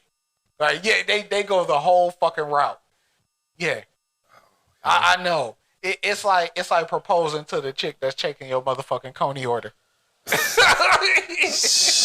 Oh my god. It's the wildest shit ever, dog. Hell no. So from that point, these motherfuckers, they send them on this vacation. Oh wait. While they in the pods, they get to chill. They playing games and have a conversation. Alcohol. They get alcohol inside, and then in the whole giant ass waiting room, they have alcohol out there. So you just chilling and you mix and mingling, and eventually, if you get to the point where you propose to somebody, they send you on this honeymoon that's like top notch, like all types of cool couple moments type shit, and y'all having this huge, wonderful ass bonding experience. It's one of them situations where anybody would cake at least. Like, even if you like faking it for the cameras, it's like, it's a dope ass situation. It's all expenses paid. And, the downside is you shooting a reality show. Now, from that point, they throw your ass back into the real world. And y'all going back to somebody's crib, and y'all about to talk about how bills is about to work, who moving where, y'all get to meeting each other's family and shit. So if you done met a chick and, if she, a prime example, there was a black chick that brought home a white guy. And yeah, and her dad understandably gave that dude the 3rd degree. I don't remember how that shit worked out, but you have situations like that. Family members not getting along, and it's been situations where it's a lot of them where the wedding don't actually go through.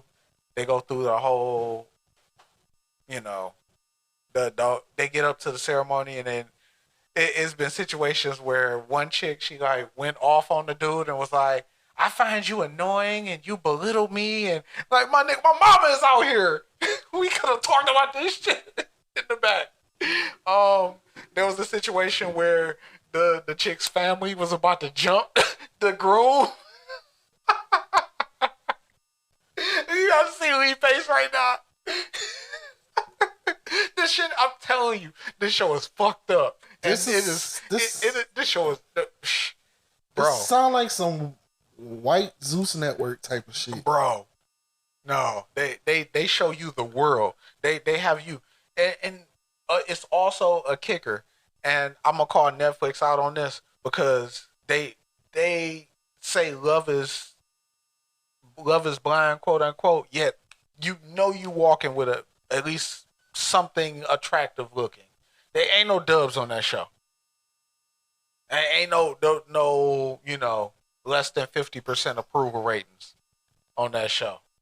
Yeah, and but I mean, of course, yeah. And of course, it's more than just the looks. It's more, the personality and all the background and all that other shit. Nah, they done had situations they done had situations where they go back to dude crib and dude ain't like took the garbage out since he done left, and that nigga been gone like a fucking month and a half and shit. Motherfucking toilet wasn't flushed, like shit that should have been taken care of before you even left. Like you have no excuse for this shit to be out of line when you coming back off of vacation. Wow. Type shit. Okay. Oh man. That is wild. One chick, she decided that she wasn't gonna do her motherfucking her dress fitting, and she decided to skip out, and she started kicking it with another nigga she met on the show. And they got serious. They got more serious than what she had with dude. Oh my god. Oh, that shit was tough. That shit was. I need them writers, them actors to that get shit their was money. Tough. Because that is absurd. Yeah. Yeah, and they like these are like the people looking for serious, at least claiming to look for like serious marriage, and they give you dope situations. You in a house chilling with, it would be like 15 dudes, y'all sitting chilling, drinking, pool table, fucking foosball table, all types of other cool shit going on. And then y'all go and you get to talking to all of these chicks and everything. And they reward you all the way through for playing along and actually, finding somebody and linking up. And then they just like, your ass right back in that real world. And now you got to tell, your moms about your new Hispanic fiance. That is... You got to come back home looking like a passport bro. Wow. This shit, it is a mind fuck. Like Netflix has some really interesting reality show concepts. That and The Circle.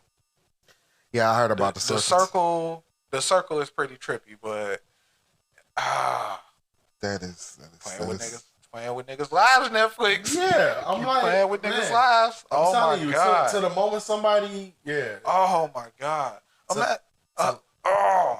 Imagine bringing your new Netflix fiance home and you got a girlfriend.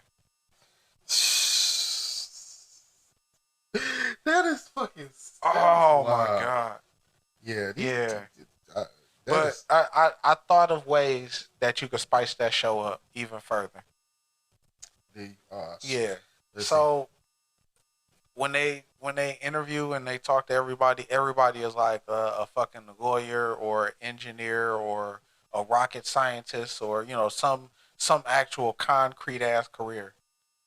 There's nobody that's like nobody ever says entrepreneur or self-employed or like none of that crazy real world type shit. Yeah, I was like, we need real world people. We need people that's only making 50, 60 grand a year on that motherfucker, and then come back and be like, hey, like don't turn that corner too quick. Like we got potholes around this motherfucker.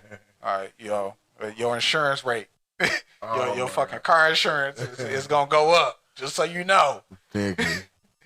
But no, I think we need real people, real consequences. We need people that's like all right, I have motherfucking tax issues, nigga. I have 2 kids, type shit. Oh no. Yeah, sorry, he over here getting some bad news about one of his players. Derek Carr. I ain't got him. It's one of my backups. Damn, that means Jameis Winston about to be out there fucking slinging that motherfucking shit everywhere. Fucking somebody out there. Oh damn, it's Jameis Winston's time. Fucking Squint's about to be out there slinging that. And they up 17-0. Oh no, the Packers about that. Oh shit. Yeah. Nigga, tell that nigga, hey, just run the ball, man. You ain't got to throw, man. Like, I'm about to throw, man. That enthusiastic. Yeah. But yeah, I would say I originally I was thinking about this shit. I had said they should add drug addicts. Oh no! And I was like, nah, that should have kind of backfired. Shit. What? Damn, that'd be fucked up. You fall in love with a drug addict and then you get hooked up too. Oh, that's fucking horrible. I know. They do the reunion and both of y'all skinny as shit showing up. See, you are defending the fuck out of her. Hey, somebody gonna hear this shit, man. Look, this is my wife and I love her. Oh hell nah, man. Hey, y'all. Look, they're trying to get any idea they can possibly get while this writers and actor strike going on. So you might want to hold on to that one. Either. Oh shit. Shit. The views and opinion this show do not reflect. No, yeah, I was about to say no. These are ideas. Fuck that. That is Stu idea. Yeah. The fuck. Yeah. Do Love Is Blind, but one of them is a fucking addict. Oh my god. Them conversations be lit. Dog, what the fuck? Yeah, so what's sign? I'm a Virgo. You know what I'm saying? You know what I'm saying? How much they paying you for this? You do Big Brother in the crack house. Bro! Oh my god. And the motherfucking elimination be a sweep. The elimination be a raid. Yeah. Oh shit. Yeah. Oh shit. We lit. Yeah. We lit, nigga. Hell yeah. This is terrible. Oh, that is such a good idea, nigga. I'm going to hell for suggesting that shit, man. The fuck? Oh. No. I ain't shit for that one. Yeah. You don't know when or where. Oh my god. Y'all just sitting around and shit and like head of household is whoever sell the most. Oh man. Oh shit. Big brother, the Carter. Yo, the motherfucking challenges be like whoever can score like 5 touchdowns with one player on Madden and shit. We sitting around rotating the controllers. Oh shit, nigga. Yo, that shit is no, we hold on to that one. Fuck that. That is produced by Stu Lee. We're gonna be sitting somewhere with our motherfucking dressed like motherfucking the dude that created Empire. Oh my god. We gonna have our shawls on. Talking about this shit. On that note, let's take a break. Oh, we taking a break. Oh man. Yeah. Oh, we required to take breaks, due to avoid technical obligations. Yeah, to avoid technical difficulties. Yeah. So. Oh my goodness. Yeah, we'll be right back after these messages, and I'll just think about how we gonna make that deal for those green leagues. All right, we're gonna pitch some more shows. Yeah. I'm going to hell, man.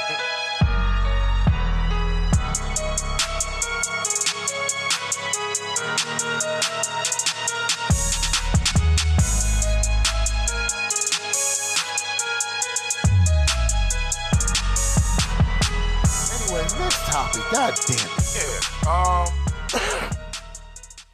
Son of a bitch. So, I want to cover this, but I don't want to cover it because of how annoyed I am by the topic. But this Remy Ma Easy situation, we was talking about this, and because I watch more battle rap than you, and you kind of heard about it from a mainstream Twitter. Yeah. Twitter. Yeah. Twitter was much worse. Yeah. Twitter. Okay. Thanks to clips and all that shit. Yeah. Well, I think you kind of get the gist of it. Yeah. Um. A little kind of sort of, yeah. Damn, Papoose. I feel, bruh. If everything that's kind of, you know, What they said came out is more or less accurate, like sometimes you can't punch a nigga hard enough, dog. Like, so sometimes you just it just don't fix what the problem is, like what the actual cause is, man. Like, and like he was holding her down when she was locked up and shit. Like, and yeah. And everybody was praising, you know, Papoose for sticking with Remy and shit. Like, if that is alleged, now this is all alleged, by the way. So, like, given what has been,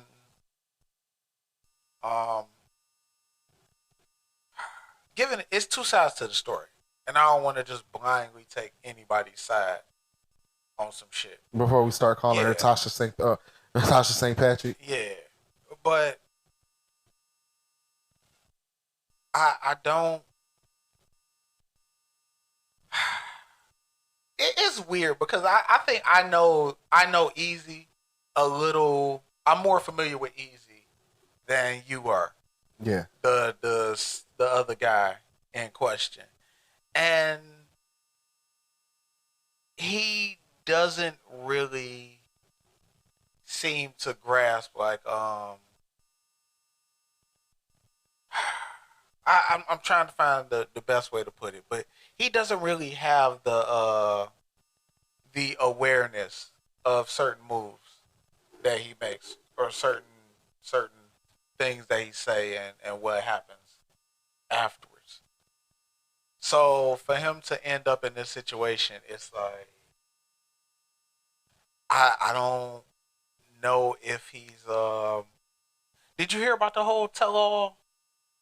He was gonna go okay. So allegedly he was gonna go and go talk to Tasha K. Oh shit. And he was gonna go he was allegedly fishing for an interview where he was gonna tell his side of the story and everything. Tasha K? Yeah. Well, she probably need that because she owed Cardi B all that money. Yeah. Or she owed her $4 million. I know. That's a whole nother topic as far as like how I feel about her. But with this Easy thing, it's like he's claiming that it wasn't him because it was somebody he knew but didn't really work with on that level that claimed to represent him and was kind of fishing and angling the story out there to see who would bite. Yeah. And also the number didn't really match up because allegedly he wanted 10 bands for this interview, which is super low ball. Super low. Even for what he does, like even battle rap, like he at a level where he don't get 10 bands a battle. Hey, the fuck? Like he's like who the fuck is you to request? Yeah, and so he's denying it, but if that was the case, then it's a very shifty, weird move on top of what's already what's concrete about the situation is already pretty wild and interesting enough. And to start bringing in people, you know, Tasha K came out and was like, well, you know, somebody claiming to represent Easy tried to reach out to me and was angling some type of interview and shit. It's a very weird situation, and this is also coming from a guy who he allegedly, I gotta say allegedly because I don't want to get in trouble over no stupid shit. Yeah. But he was giving niggas NDAs in regards to what they could and couldn't say in battle rap, which completely that undermines the whole concept of exactly. yeah, like you not supposed no. No, you know what you have when you fucking put NDAs on battle rap. You get motherfucking Attitude Era. Yeah. You get Crime Time. You get John Cena rapping type shit. Yeah. Like, you get that bullshit. That bullshit. Yeah. So you get fucking Vince McMahon. Do y'all want Vince McMahon in a do-rag? Oh no. Exactly. God. No. Exactly. You be sitting there with the Booker T reaction every day. Yeah. So, yeah, he's already had kind of very weird moves, and I personally about the relationship, I don't really give a fuck because if it crash and burns, it is what it is. Like that's their business, and it don't seem to really. I can't even say that it affects the quality because if you giving niggas NDAs or if you trying to slide niggas paperwork on what they can and can't say, then you know that's like battle rap steroids. You know what I'm saying? Like niggas compete with their words. If you're taking words away from me, you're taking. Like take away what they can't. Like yeah, you have like it's no holds barred. Yeah, like exactly. anything should fucking nothing should be held back. Like and you supposed to take that shit either you're supposed to have thick skin. That's why you in this shit. Yeah. You gotta have thick skin when you doing battle rap. Like, like why are you making people Freestyle Friday? Like, are we really headed to a fucking Freestyle Friday? I don't want it. Nah, I'm good. Nah, the fuck no. Nah. No, that shit back in 06. Hell no. Fuck out of here. Hell no.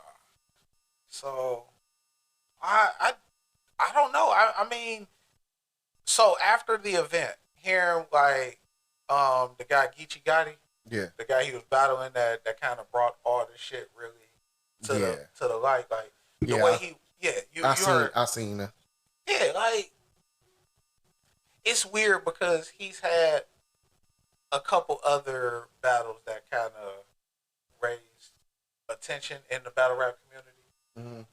And this is the one that actually like crossed over to where now mainstream is talking. And it's like I know mainstream conversation is way different. Like shit, us with our followers now is nothing compared to us with 5-10 times the size of where we at, and so on and so forth. Like it becomes a different type of beast once you hit a certain threshold, and the way he's been kind of been perceived and been scrutinized and kind of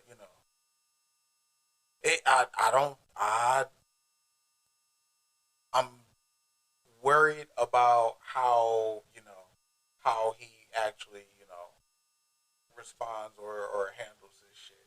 Ultimately, it's his fucking business. Yeah. He can do whatever the fuck he wants.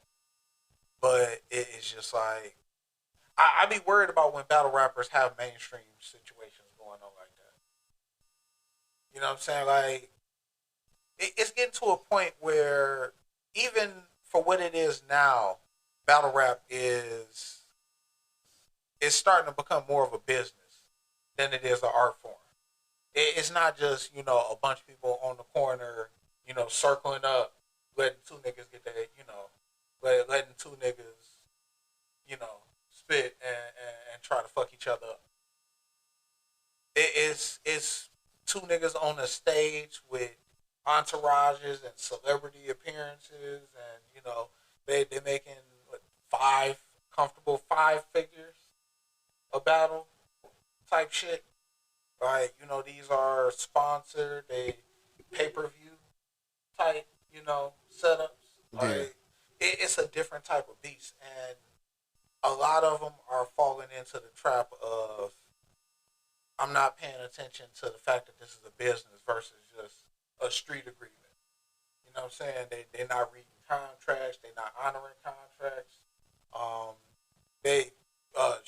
Fleecing on battles and shit. No showing, disappearing with niggas, back ends and shit. Like, yeah, it's becoming a bigger monster, and I think someone should really be like more, kind of more. Yeah. Okay, So continue. Sorry about that. I battle rap is becoming more mainstream, and I'm becoming more of like a gatekeeper to the way that shit used to be. Like, not even like super used to like the Smack DVDs and Oh all yeah, that yeah, shit. yeah. That was a little bit before my time. I was more of a internet watching, the internet events, like, fucking the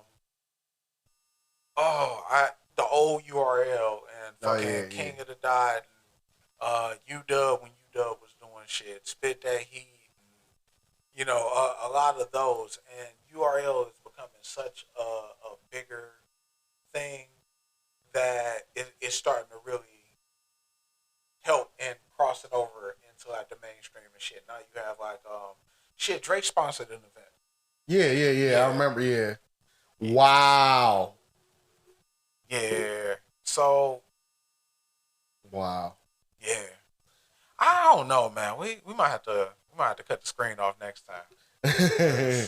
I'm being here. Sorry. Yeah. It is some.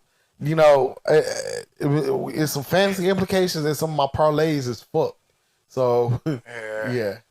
But yeah. Yeah, the integrity of the game is like kind of being real. Yeah. It's becoming more pop, and it's a And that's weird a thing to see, but like I say, change is inevitable, man. Like, things get bigger. Like, ultimately, you will want to see them doing what they're doing for a bigger pay. I want to see anybody make as much money doing what they're doing as possible. So, I want to see them thrive, but I also want to see them kind of be more prepared for, these bigger these bigger situations, because it the reactions and the fan feedback and everything is becoming a different monster. Yeah. I see it. Like, fan bases are way more entitled than they should be in a lot of places. So yeah. Yeah, that's kind of where I was at on it. Like, it's a funny thing.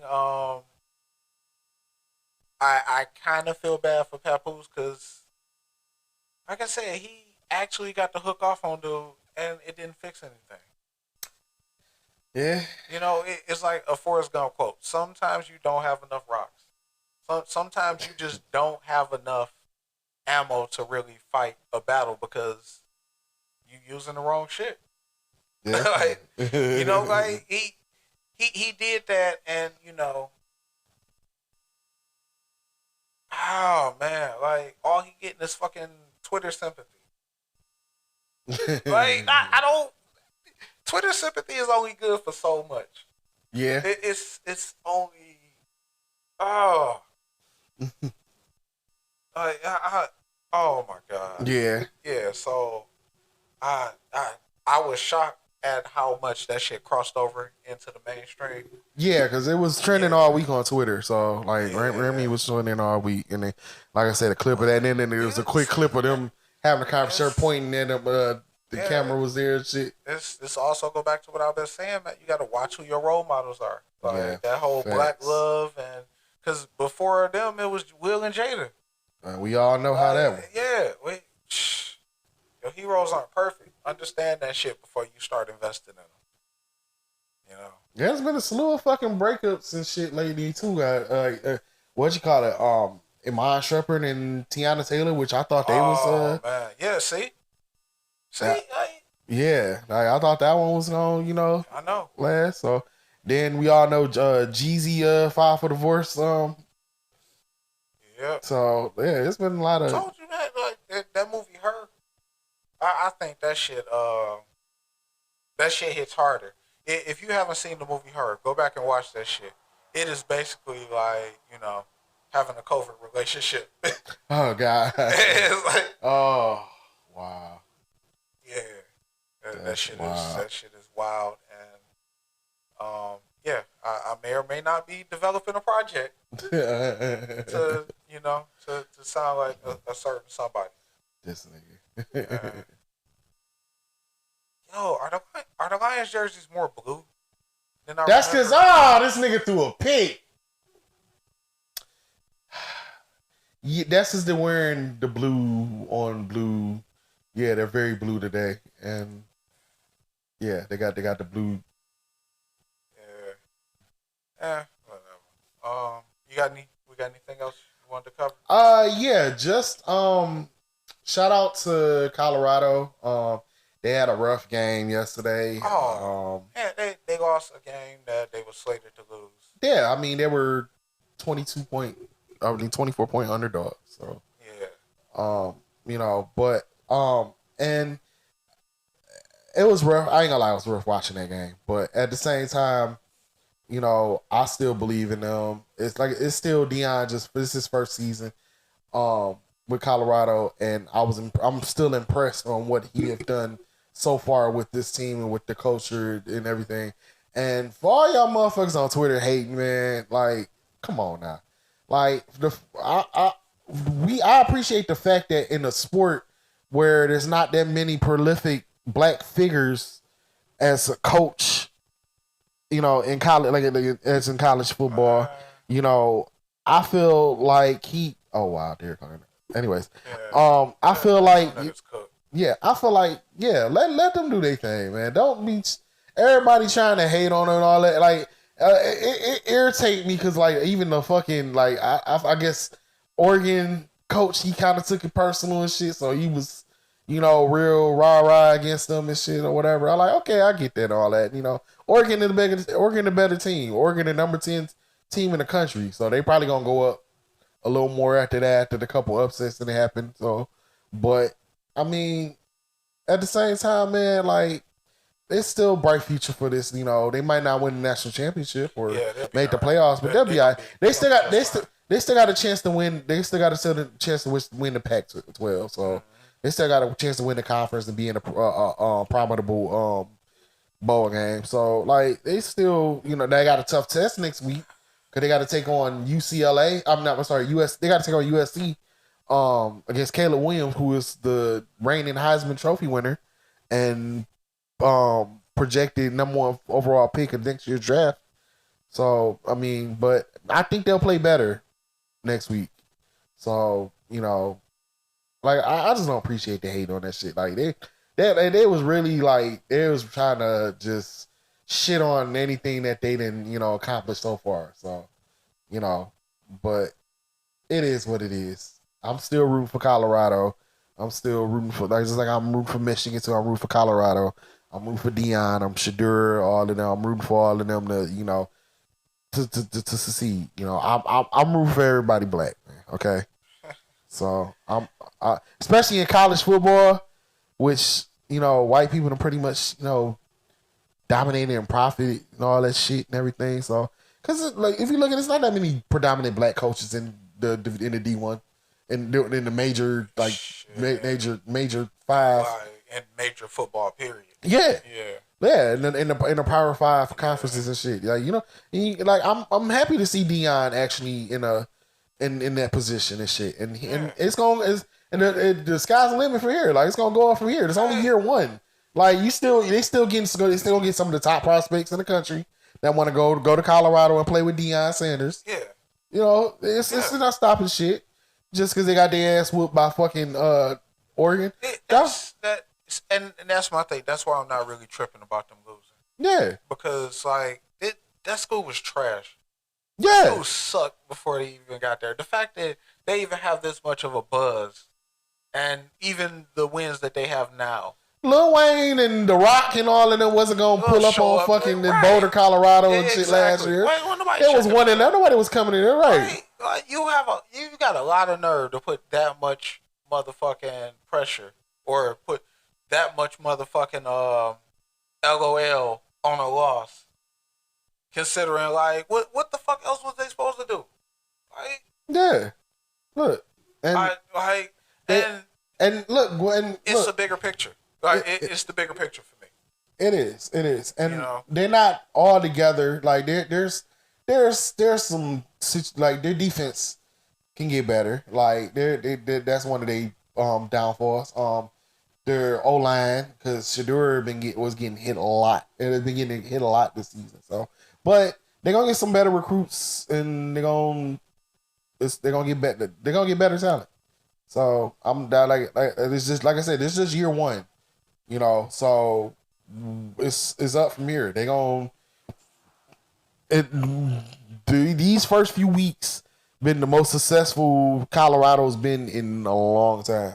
Yeah. Like I don't think they've been good since Cordell Stewart was there. Yeah, and that's like in the early mid '90s. Yeah, so you know, let them niggas cook, man. Yeah, let them cook. For better or for worse, let them cook. Like you know, he at the end of the day, he's doing right by the kids. He's bringing a lot of money and attention into the school.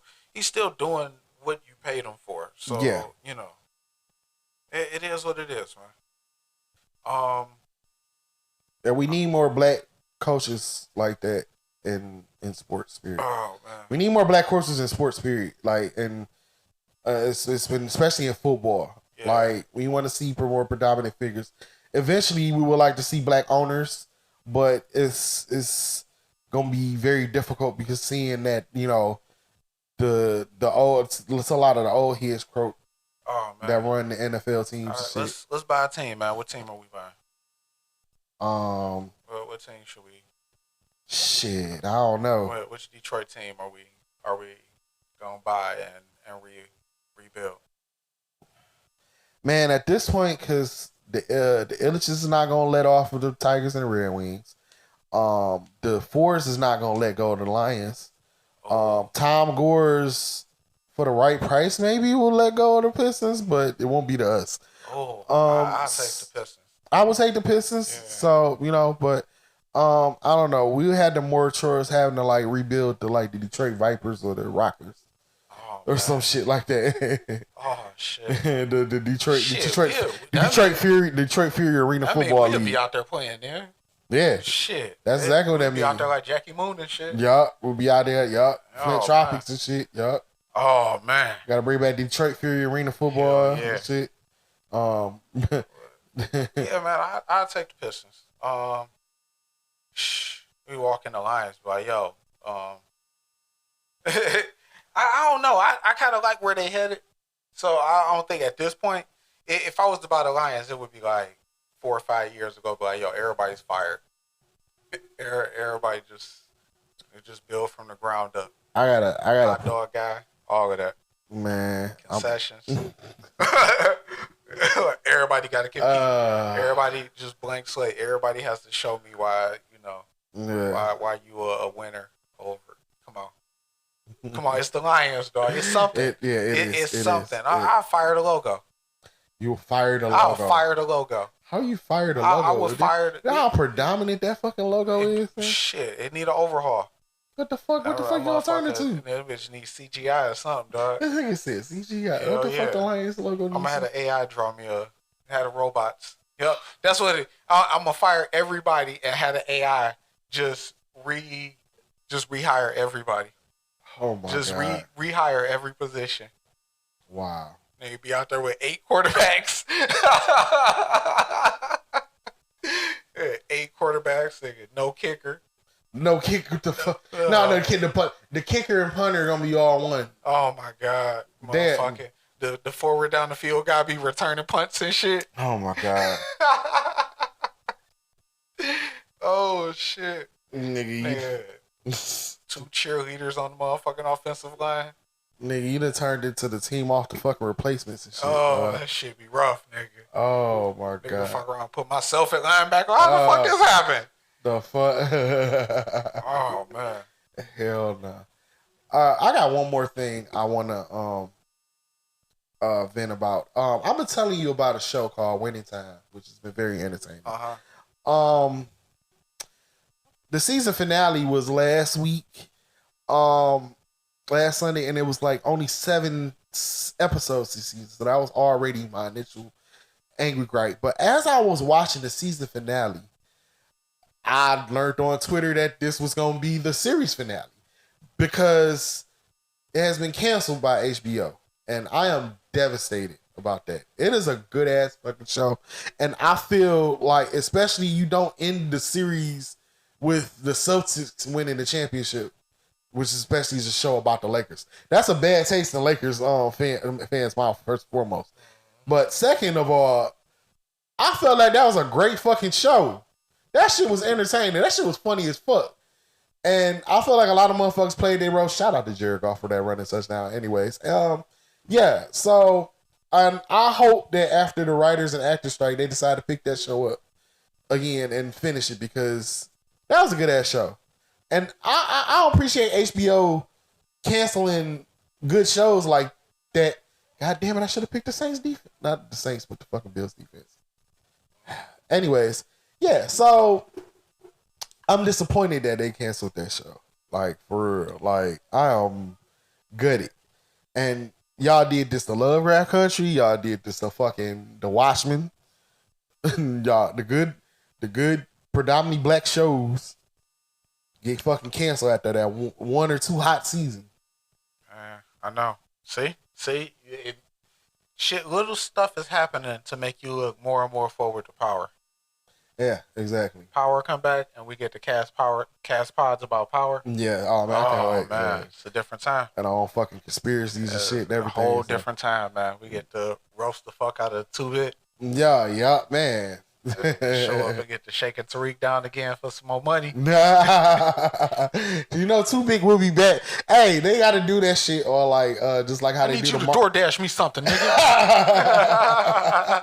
You know, they got to do that like how they do the Marvel movies. 2-Bit will return soon to Marvel, to the Power universe. At the end of the season finale. 2-Bit will return. He can't read that shit though. Right, so okay, of course not. Nope. So What that shit say? I ain't dead. Rest in peace, 2-Bit. That is not what it says. Oh shit. Oh my god. Alvin for the Cosby Show will return to the Power universe. God. Yo, that nigga Alvin is like the Watcher, man. Yeah, yup. Oh, yeah, he is. Man, he better be back. Yeah, he better be back. He gotta be. If he don't come back, he ain't poke his head not once in the fucking series this season. Oh, like if he don't come back this season, then it's automatically 1 star down. Yeah, I'm automatically bumping it one whatever rating we give it, man. Right, and there better be some more posthumous notes from Sax. Yeah, He's still leaving letters. yeah, it's gonna be still some more letters, man. Look, I'm telling you, he ain't done with them letters. There's some more. Oh shit! You see, what was that? Angela nephew got one and shit. Oh my god! So we don't know what was in his letter. So we don't know who else said motherfucking right. Motherfucking Tariq little sister might have got one. Yo. Duh. Oh shit. Yeah, like I'm telling you, man. Everybody got one. Duh. Yo, that nigga sent her a letter and teach her how to sell drugs. Yep. Yo. She gonna tell you guys. Oh my goodness. If you're reading this, here's the instructions to make crack. Oh my goodness. Also refer to this Biggie saw 10 Crack Commandment. Oh shit, bro. Yeah, so Dash. yeah, I can't wait till Nigga sent who is that? Proctor's daughter. Yup. Her informant ass. Oh my goodness. Nigga sent her a letter and shit. Yeah. Should have just let your dad die. What happened now? Oh man. Oh wow, Gus Edwards is out for the game. Damn. For concussion. Fucking running backs, dog. Yeah, they dropped. Oh my goodness. All right, let's do the socials and get out of here. All right. So, you can find me at blee313 at Twitter. You can find me blee on Facebook, b_lee313 on Instagram and Threads, which I probably still got that one post. Maybe I'll get more. I know, right? Oh my god! I barely use that shit. I've been getting more friend requests on there. Raheem Mostert's got another touchdown. That is dope. Anyways, yeah. So I only got like I still keep getting requests. I'm like, oh, you want to follow me on there? I don't post shit, but okay. Right here, okay, fuck it. So, yeah, I really don't pay attention to that. So. Presby want me to make the first move. Like, don't do that shit. Hey, the fuck. I mean, shoot your shot. Don't be nudging me. Hey, you know, XYZ is over here. Maybe you should get him a follow. Right. I already seen her titties, dog. All right. That's just so shit. At Stocking Cap Stu, all one word. Instagram, Threads, Twitter. I'm on Facebook, but leave me alone on Facebook. Yeah, you already know to leave him alone on there. Don't even, you know, he not even gonna see that shit. He still don't even have the app on the phone. Nah. See? Nah, I peek in on the Stu Lee Facebook though. Oh, is you? Yeah. Oh, okay. Yeah. Traffic, but no responses. Yeah. All right, which is it's kind of weird, but from what I'm reading, like it is what it is. Yeah. I've been reading a lot more on like people's podcasting experiences because you know everybody and their mama got a show. Yeah. Did I bring this up last week? Yeah, you did. Okay. All right. So we're not gonna do this episode again. We're not gonna do that one again. Yeah, we covered that. Yeah. We in our scripts on how we felt about it. But yeah. So you know, feedback is needed. Oh yeah, I think feedback will really start like taking the show to the other level. So feel free to, which we was gonna get to that anyways. Yeah. For the feedbacks, please get to it. You know, if you find us on Stu and Lee Facebook page, we can respond to us on there. We also got the Twitter page at Stu and Lee 313. Yeah. You can email us also for feedback at Stu and Lee 313 at gmail.com. Yeah, we got the Threads page. Oh, we got a Threads page? Do we? No. Oh no, not yet. Not yet. Not yet. Eventually, whenever I feel like making it. Where I feel like making it. So by the time this shit take off, we will probably have a Threads page. Yes, we will. When we get some more interns that's not scared of exploding mic stands. Yeah. Yeah. So definitely, because I'm tired of using my mind for thinking about some shit, like thinking about the fact that played Mr. Rogers in the movie. Yeah. So. Hey, that nigga M was mad that he had to be the pod master. He didn't appreciate that shit, and I was like, you didn't die during the fall. No, he was all right. Like he was good. Like he didn't fall all of the floors we thought that he fell. It was just the suit was so loud and the helmet was making all that damn noise. So yeah, it was. Come on, bro.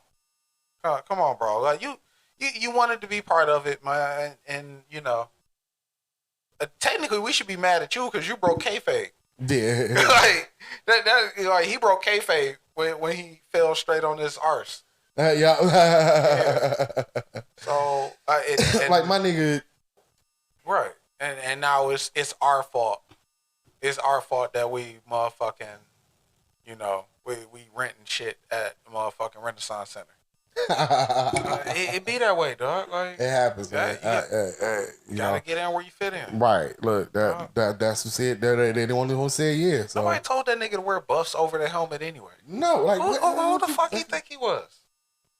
RoboCop nigga. Yeah. Oh my goodness. He got it though. He lived. He survived. He survived. So. All right. Anything else we need to hit him with? We hit it with the socials. We hit it with the where you can get us for feedback. Oh, also, of course, a reminder where you can find the Stu and Lee podcast. You can find us on Spotify. You can find us on Amazon Music. You can find us on Google Podcasts. You can find us on Pandora and iHeart. Yeah, I did it right. I didn't fuck up. Yeah, you did. You did. I didn't mention the S word. So. Yep. So like, share, subscribe. If you're on Spotify, respond to the polls. Yes, please check out do. the Q&As. Reach out to us. Hit us up. If there's something you want us to cover a bit more. If there's something you want us to cover a bit less. Not wrestling. Wrestling is off the table. Yeah, I was that right. Yeah, we're going to talk about wrestling, wrestling whether you like and it or not. Yeah, wrestling and power are not budging on this show. Nope. Nope. So, man, shit can do about that. Sorry. I know. And God forbid they don't bring back Legends of the Hidden Temple. Hey, right. We on that shit too. It's a wrap. This might be a whole Legends of the Hidden Temple. Right. Oh man, that's our second show. Yep. Yeah. Hosted by Ty Hickson. Oh boy, Ty Hickson with his motherfucking pan flute. Yeah. Oh boy. He been waiting to break that motherfucker out. This shit get Yo, we dust. get Ty Hickson to play Olmec. Yeah. Legends of the Hidden Temple.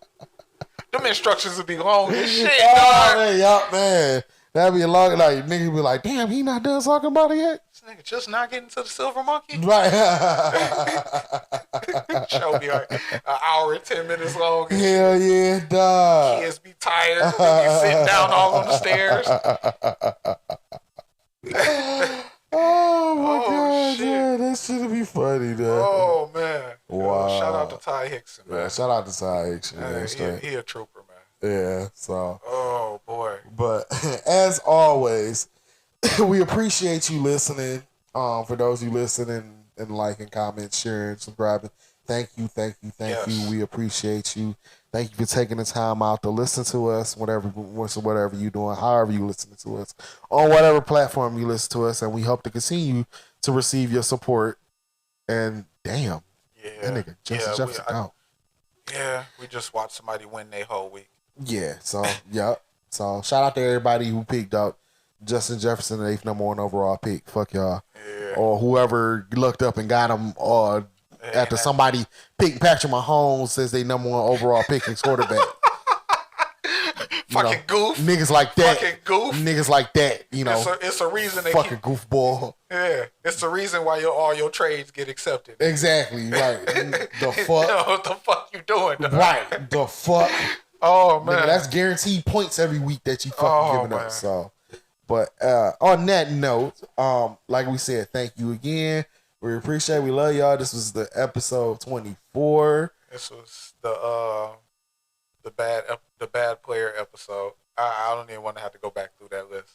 There was some rough 24s on there, dog. Yeah, man. Yeah. So this is Kobe other number. So you know, we so pretty much we more wiser and we going off on our interns. So you know, give him death stares. I know. Rest in peace, Kobe. Man, that motherfucker was a beast in 24. And then he wasn't playing. Man, he was clowning the shit out of him. Oh, Kobe's a forever legend. He's been the best analyst ever. Yes. Oh, Coach. I would like to see him as an analyst, coach, all of that, man. Rest in peace, Kobe. So. Yeah. All right. Yeah, so. But on that note, this is the end of this show. We'll see you next week. Thank you. Y'all take care. I need to pick up Devin Aknane or whatever the fuck his name is on my waiver wire next week. And anyways, deuces, y'all.